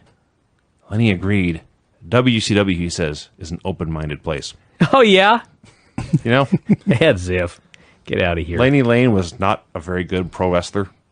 It's the worst promo. He was much, much, much, much, much worse as an actor. Yeah, but it's funny. Was it? Yeah, it was, actually. I thought this was hilariously bad. But, like, Yes. this gimmick is so preposterous. You want great acting? It's even funnier with him sitting there going, I would like don't know. What? Some emotion. There was emotion. A shred. No, there wasn't. It was fake, but it was ridiculous. Come on. Lodi versus Eddie Guerrero. What the hell do you want out of Lenny and Lodi? I don't know. Not wrestling Eddie Guerrero. This match began. I actually said out loud, "Good luck, Eddie." A minute later, it was over, and he had no luck. Immediate ref bump. I mean, like the bell rang and the ref fell down. And yet, this match went 1 minute, and yet watching Eddie in the corner trying to manhandle Lodi and the ref in a position for one ref bump, and it was the very first thing they did. My God. So the ref goes down. He gets squashed in the corner like an avalanche, and he's apparently on life support. He's down for 2 minutes. In a 1 minute match? It's impressive. Whatever. He was down with the whole time. Eddie beats up both dudes. He goes to the frog splash. Lenny tries to make the save by covering Lodi in a 69 position. So Eddie shrugs, hits a frog splash on both of them. The ref recovers. Eddie pins Lodi. This sucked. You know, Eddie came back a couple of weeks ago. Total babyface. Mm-hmm. Then he has a match last week, and he's a total heel. Now he's out here with Lenny and Lodi, and it's 1 against 2. He beats both their asses and wins. I mean, what's fucking going on here? He comes out looking all mean. He's got kind of heelish music. I'm pretty sure the guy's supposed to be a heel. But anyway, he was awesome. He did all he could with these two. I suppose. It was a mighty handicap. I'll acknowledge that. Flair is going over all the plans for the title match with the crew. Piper determines the deck is not stacked heavily enough in their favor and says they should recruit the Jersey Triad. He says, maybe Bam Bam, DDP, and that young guy, what's his name? Mm-hmm. And Flair says Canyon. And Piper says, yeah, he's dumb enough. He did say that. And meanwhile, you've got Flair and you've got Piper, and like everybody back there is totally fucking out of their minds. And there's David with his bleached hair just sitting on the couch like a lump. Doesn't say a word. He's got no facial expression. No. He's like a wax dummy. Are we sure he was awake? Just sitting there. Hack comes out for a promo. And I promise you he actually did this. He says, somebody back there doesn't like my matches. I'm calling out Ric Flair. Okay, so the storyline is... Ric Flair's the president, and he has banned hardcore matches. So Hack is mad, and he wants to wrestle Ric Flair. I see. I was so... Oh, don't even tell me. Begging. I don't even know the words. I just cannot believe... Salivating. The concept of Ric Flair versus the Sandman. You know they'd have a good match, though. That's what's crazy about it. Somehow. Yes, I know it would be good, but I still can't picture it for a minute. I can't either. but I know it would be good. I don't know. So instead, Bam Bam Bigelow comes out, which is a good thing, because if Ric Flair had actually come out, my brain might have exploded. And so Sandman just removes his shirt. And they have a wrestling match. He was in the best shape of his career. And yes, Bam Bam Bigelow and Hack had a wrestling match. It's horrifying. I like when Sandman comes... Fucking terrible. He comes off the ropes and he hits Bam Bam with his sternum. Yeah. He just runs forward, he throws his arms and shoulders and head back and just clobbers him, sternum first. So Canyon and Page show up. Hack fights them off with a stick for a bit. He hits the White Russian leg sweep, but then Page lays him out with a diamond cutter and Bam Bam gets the pin. And I wrote here, every bit as sloppy as you'd imagine, but in the end it worked. My favorite thing that Sandman does, my favorite thing that Hack does is this swanton that he does. It's so out of control and flailing, and he never hits anybody with it, hardly ever. That's like all of his offense. It's the senton is like his offense in aerial form. Okay. Like when he hit him with his chest. Yeah, that was basically a senton. He was just on land. Know what I mean? He doesn't hit it. Never mind. He's fine. He's fine. Nash comes out for a promo. Oh, God. What does Nash's fucking promo start with? Well, we got to randomly reference Scott Hall being at home. Mm-hmm. If you didn't read The Observer, can you imagine watching this goddamn show for 4 years? And like every month someone's talking about where Scott Hall is. You never see the guy. No. You don't know where the fuck he's at. The last time we saw him, he was in the loony bin with Flair. That's right. God, maybe he's still there. That's right. I hadn't thought of that. So he has a challenge for David Flair since he's doing his title match tonight. He, Nash, will put the World Championship on the line, but if he wins, he gets Torrie Wilson for 72 hours. And he says 72 hours, and Bobby Heenan goes, "That's all?" And Nash must have known that would be the obvious question, because he explains, many people in wrestling have tried to get women for 30, 60, or 90 days. But he says, 72 hours with Big Sexy, and she'll be ruined. I guarantee it. Is that a good thing? That's your goal? I don't know. I didn't understand this. I remember when I was, how old would I have been during Where this is the show? story going? I would have been, what, 23? Okay. Sure, somewhere in there. I would have wanted stuck with her for years. Yes. 72 hours, you idiot. And he says, with that little incentive, I guarantee I'm leaving as champion. Because otherwise, who knows? Keep in mind, by the way, I mean, shit happens and all. I guess you could just change this show on the fly. But Monday Night Raw was advertising Stone Cold Steve Austin versus The Undertaker For the World for the Heavyweight Championship. WWF Championship. And you were competing with Kevin Nash versus David Flair. They're spending an entire show billing David Flair in a match with Kevin Nash where they're stacking the deck so you think that David Flair's leaving with the title. Yeah. Can you fucking imagine? Isn't this the Taker-Austin match that broke the ratings record? Yes, it destroyed. Yes. In hindsight, the way these two shows unfolded, this is a record that they should credit Nitro for. Nitro drove so many viewers to Raw. Yeah. This is where I wrote the show ground to a halt. No! West Texas Rednecks were next. Who are they in the ring with? Well, I mean, the Brian? match sucked. Okay, but then. I will accept that after their entrance, the show ground to a halt. Vincent Their entrance was so awesome. Vincent and Stevie Ray and Horace and Bryan Adams versus Kurt Hennig and Barry Windham and Kendall Windham and Bobby Duncan. And yes, Kurt Hennig's half-assed line dancing as I Hate Rap is playing. Dude. Just a little two-step. Well, I'm going to jump ahead to the video, okay? Later It's in the your show, they do the video for Rap is Crap.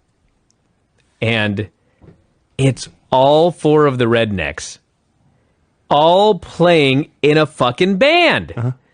Kurt Hennig is singing. Yeah. He's a fucking atrocious singer, which makes it even better. They got all the other geeks. One of these geeks is playing drums. One of these geeks is playing the guitar. It was Barry Windham, who I should now imitate his drum technique. These guys, but this is the thing. They were having the time of their life. That is true. Like, you know WCW sucked. There was nothing about the company that was any fun. But they got to go out there and they got to be a band and shoot a music video for this fucking terrible song. Highlight of all of their careers.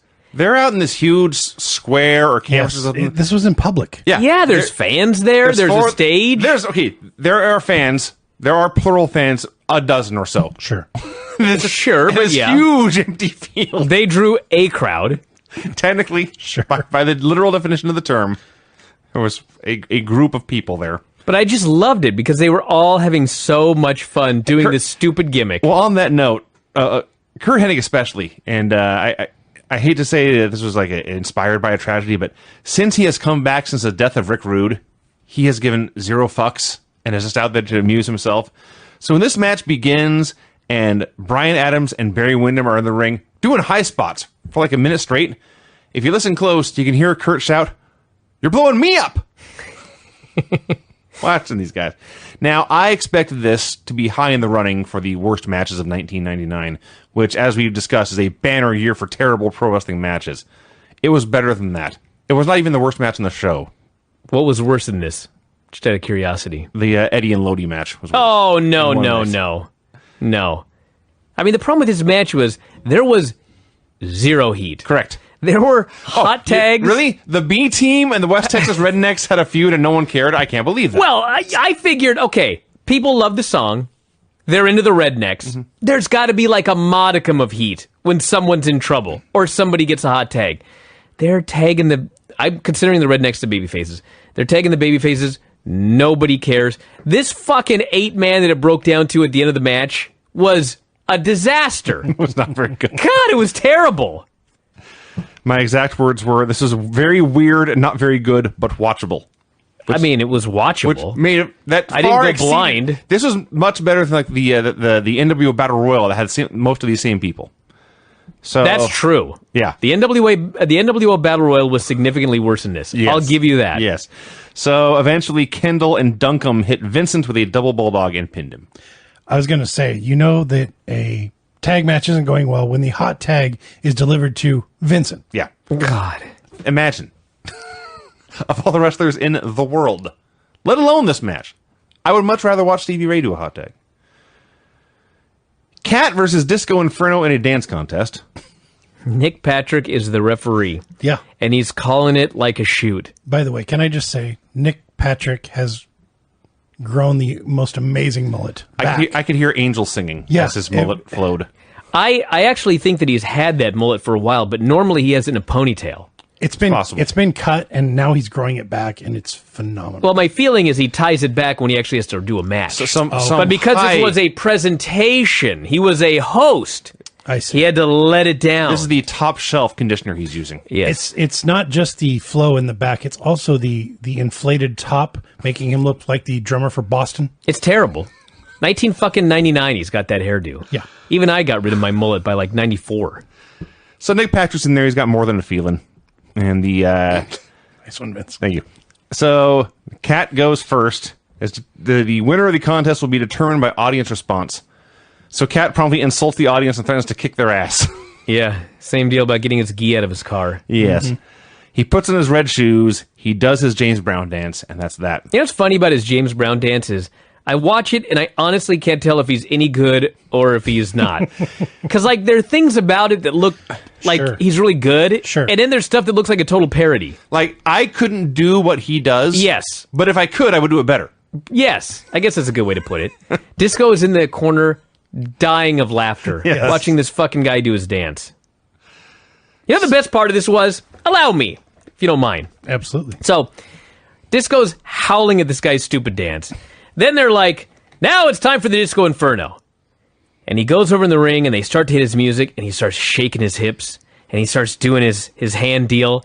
And they cut to the Nitro girls and they're all going crazy for this dance. They love Disco. But of course these fucking idiots cut to them right when Shad attacks him. So you don't actually see the attack. Right. They cut to the girls, they cut back and Disco's down. Like, do you have a heart attack dancing? What happened here? We find out that Shad beat him up. So anyway, they have this brawl or whatever. But the best part of this is, you know, you watch these matches and there's a match going on, but like the announcers are talking about Hulk Hogan or Kevin Nash or something. These, I guess there was nothing else to talk about. Tony and Bobby are breaking this dance contest down. Yes. Tony is insistent. Okay, Shat has kicked Disco and left him for dead. Okay, that should be important in a dance contest. Tony must announce the winner. This guy is down. What's going on here? Where'd my voice? I hear you. I hear you. Is my mic dying here in the middle of this show? Oh, wait, that's bad. No, mine's out. Everything's powering down now. Hit save, and then we'll come back. What the hell is that? Is your house haunted? It's just my mic? No, it's all It of was them, all dude. of us. Now it's gone again. No, you talk, Vinny.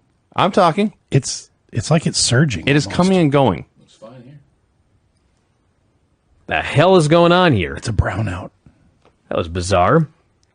Where was I? Is it still recording, dude? Yeah, Yeah, everything's going. The graphic there doesn't seem to be. We're good? It seems like it's good. Oh, there All it right. goes. Okay. Okay. Is our headphones dying? I don't know. I have no idea. It looks fine over there. Are we haunted?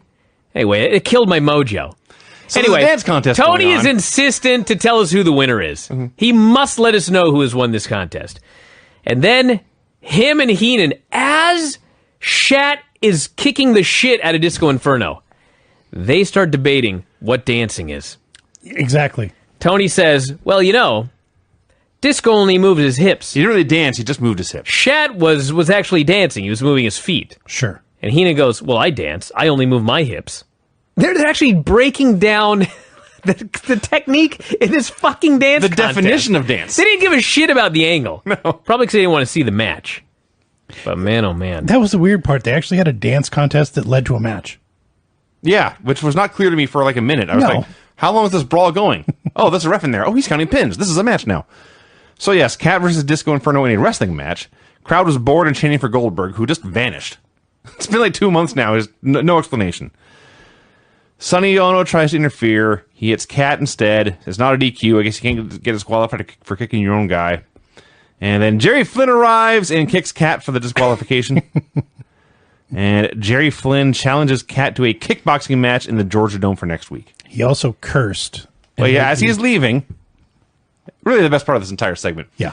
He looks right into the camera as he's walking up the aisle, and he says, "That's the way you take care of Ernest fucking Miller." And then he goes, You see my capture on probably. Hey, this is not quite as funny as Booker T accidentally calling Hulk Hogan an unacceptable name, but same concept. Yes. Same idea. All I know is that Flynn, he didn't just challenge him. He goes, I want you to go get your pads, Yeah. and we're going to have a kickboxing match and find out who the real martial artist is. I'm like, dude, I've been doing martial arts like a lot of my life. I could not give a shit about this match. Who could Come on now. possibly... Jerry Flynn versus the Cat. My doesn't point have is, your like, nipples hard. Come on. Bischoff is a karate guy or whatever, Yeah. and so like he's all excited about, like, nobody Yeah. fucking cares about it except Eric Bischoff. Yeah. A fucking kickboxing match between Flynn and Shat next week? Who fucking cares? Why are we watching this? Don't know. They replayed the whole opening bit with the Jordan statue. Gotta fill 3 hours. Buff Bagwell and Dean Malenko versus DDP and Canyon. I was like, I'm over Buff and Dean.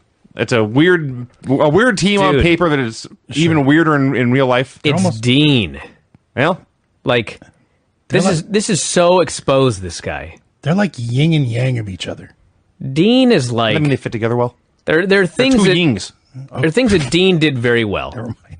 If he had a mid-card technical wrestling match with another great technical wrestler, Or it's all cruiserweight. good, Yeah. okay?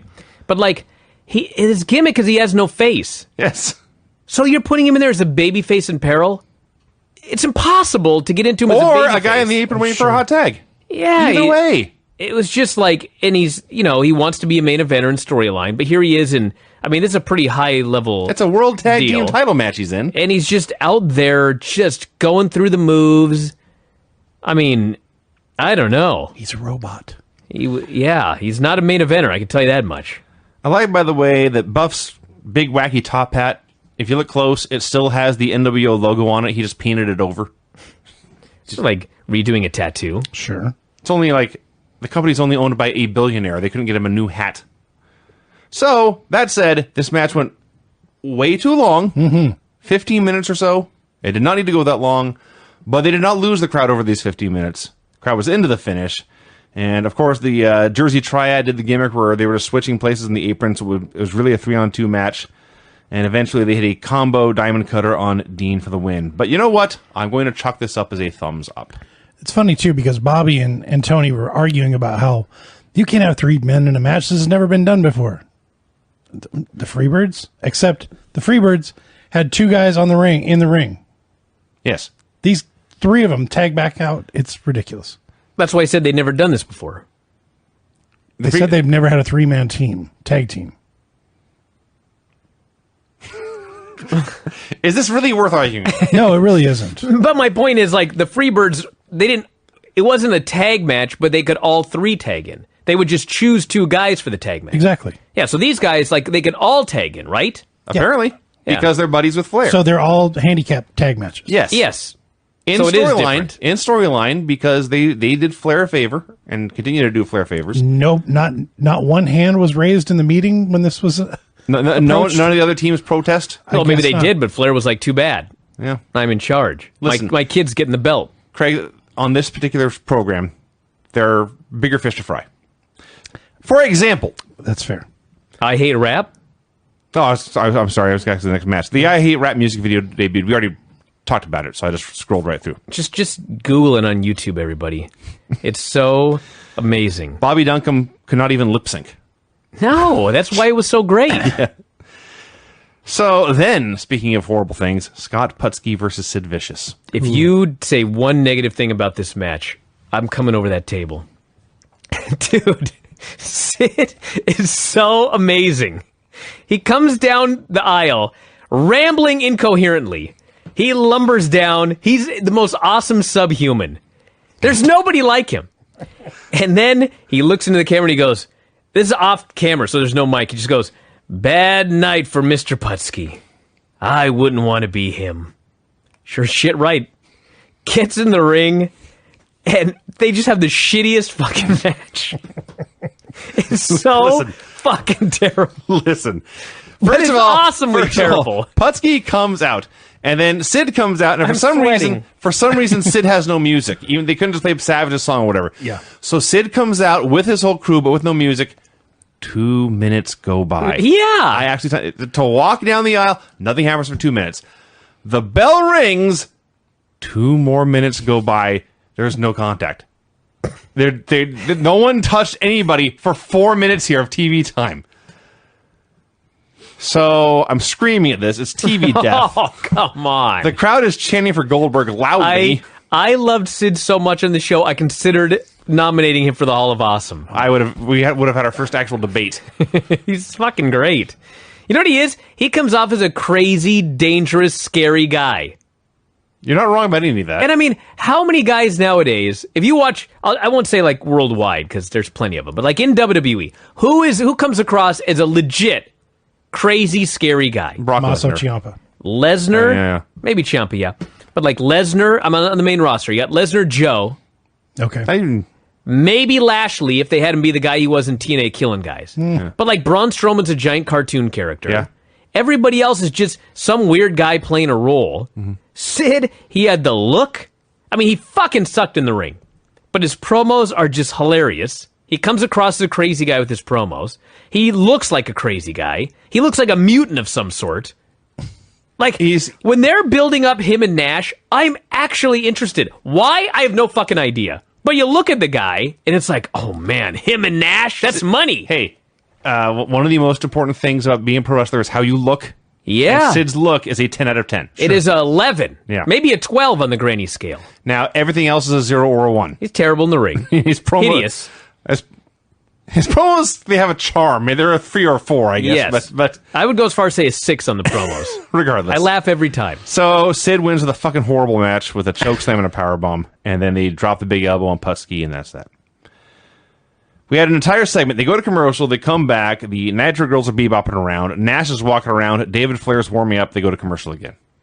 3 hours. You know, maybe the most angry about this main event? That's yes, because there's a strong list of contenders. No Michael Buffer. That's actually true. God damn it! I was dying to hear him introduce David Flair. This man has no credentials, no talent, No charisma. That's Jinx. So we got David Flair versus Kevin Nash. Jinx. He did. You owe me a Coke. Everyone's disgusted, Vinny. But go ahead. What else is new? David Flair versus Kevin Nash with Arn Anderson as ref and the Jersey Triad and Team Madness and Roddy Piper and Ric Flair as lumberjacks for the World Heavyweight title. Now, I don't want to get into like continuity, but did Ric Flair not do an interview twice on this show where he said that Little Nate was going to be the referee? He did. There was a point, I forget which match it was, but Arn was doing commentary, and Flair explained Charles Robinson is nervous. Arn Anderson is going to be reffing instead. I see. It's probably because he couldn't actually ref. That was the Bagwell-Malenko match. Yeah. And Arn actually did a little promo about the parody, the NWO parody, or the Four Horsemen parody the NWO had done, and tonight would be his revenge. So, everyone swarms Nash. Savage even hits him with a chain. David puts him in the figure 4. Arn counts 1. Arn counts 2. Nash gets his shoulder up, and Arn stops counting. I'll bet you can imagine how sickened I was at this moment. The most evil man, the most evil group, all the ways they're cheating in this match. 12 guys with a chain were just beating up Nash in the corner. But when he gets his shoulder up, you can't count that 3. That's not even the only thing, Vinny. No, this is where he got stupid. When this match started, all the lumberjacks attack Kevin Nash, and Tony admits it was all a gigantic setup. All these fucking idiots have to do is pound on him until David can get the pin and the title. Am I wrong? You're right. So they pound on him. David puts him in the figure 4, and everybody leaves the ring. Yeah. Arn counts it 2. The guy gets his fucking shoulder up. Arn the worst fucking heel referee ever, just stops counting. And then Nash just starts beating the shit out of the guy. And all those fucking lumberjacks just stand outside and they watch it. Now it's a one-on-one match. Fuck you. The only redeeming thing about this match, which I still laugh thinking about it. So, finally, Arn attacks Kevin Nash, and all the geeks hit the ring again. It's going to be another gang beating. So in the middle of this, David Flair grabs the taser. He's got the taser in his hand. He's going to go and he's going to tase Kevin Nash right in the balls or whatever. And literally, he walks across the ring with the taser. And Kevin Nash walks up to him, and he takes the taser, and he stabs David. I fucking died. That's exactly It what wasn't happened. like he went for it and Nash moved and grabbed it. No. It's not like he swung it for some reason, Nash blocked it. No. He walks at Nash, and Nash just goes, bloop, and grabs the fucking taser and stabs the guy. It looked like one runner passing the baton to another in a relay race. Dude! Can David do anything? No. So Nash starts teasing dudes left and right. And then he decides, I'm out of here. my work here is done. Done. He Give me the women. He grabs his belt. And then he decides, you know what would be fun? Kidnapping. Sure. I shall kidnap someone. Yeah, this gorgeous George is He hot. grabs gorgeous George, throws her over his shoulder, gets a great big handful of ass. Tori Wilson, apparently honoring the Stips. Sure. Agreed to. He lost. Did he? It would be a count out. How would he have won? Flair was out. I don't know. There was no finish. There was no finish. point- Regardless, Tori, in that case, Tori just dumped David. Well, you know, watching looked this like it. goddamn match right here, I mean, what do you expect her to do? So Nash has George over his shoulder. She is screaming for help. Tori is with him. She's skipping and smiling, having the time of her life. I mean, this is lewd, but like, one guy grabbed the rod, and the other guy had no idea what to do with it. That's so, I fair. mean, like, You know, you make a point. You make that's all I can come up with. Yeah. So now we're backstage. Nash is still carrying George, and he goes to throw into a limo, and then he looks yonder, and there's a black Hummer. Black, you say. A black Hummer. Black this week. And then suddenly, I guess, we get Nash-O-Vision as we are looking through his eyes, and he sees 50, 60 yards down the way, Sting's face is reflecting in the driver's side mirror. That's right. And Nash's response is to jump in the limo and drive away as Savage zooms in, trying to rescue his damsel in distress, who was kidnapped and abducted against her will. And that's the end of the show. God, watching Savage try to run, watching Nash. Nash has got, she's maybe 110 pounds. Probably less than that. Struggling to carry her through this building on his bad knees. Get in this damn limo or whatever. This was fucking terrible. This main event was a disaster. The only thing I can say is that this was all, this did cross the line of being so bad I could laugh at it. Oh, I laughed. So, There was so much hilarity in that main event. David putting him in the figure four, Nash just stands up. Didn't what sell happens. it at all. no, Nash shrugged off the beatings of a dozen men. Yeah. He started beating up David. Yeah, everything about this was terrible. And it was better than Raw, I thought. It blew Raw out of the water. We'll get to Raw, well, very soon. But first, Brian, do you have my music ready? Oh, your music. Don't mind if I do. We'll see. Yeah, let's hope. That's if it works. Fingers crossed. Let's hope everything's working here. All right, here we go. We have Tony doing live guitar this time. The finishes on this show were clean pin in a tag match, more or less clean pin in what may as well have been a handicap match, pin after weapons and interference, possible DQ in a dance contest, I'm really not sure, DQ due to outside interference, pin after assorted shenanigans in a 3-on-2 tag match, clean pin, and then no finish in the main event. So let me get this straight. You wrote down the main event finish, but then when we were talking about it, you didn't know what the finish was. I had forgotten what I'd written down. Okay, just checking. That's what happened. Let's talk about this Raw. Do you have any other questions before we move on? No, I think that about covers it.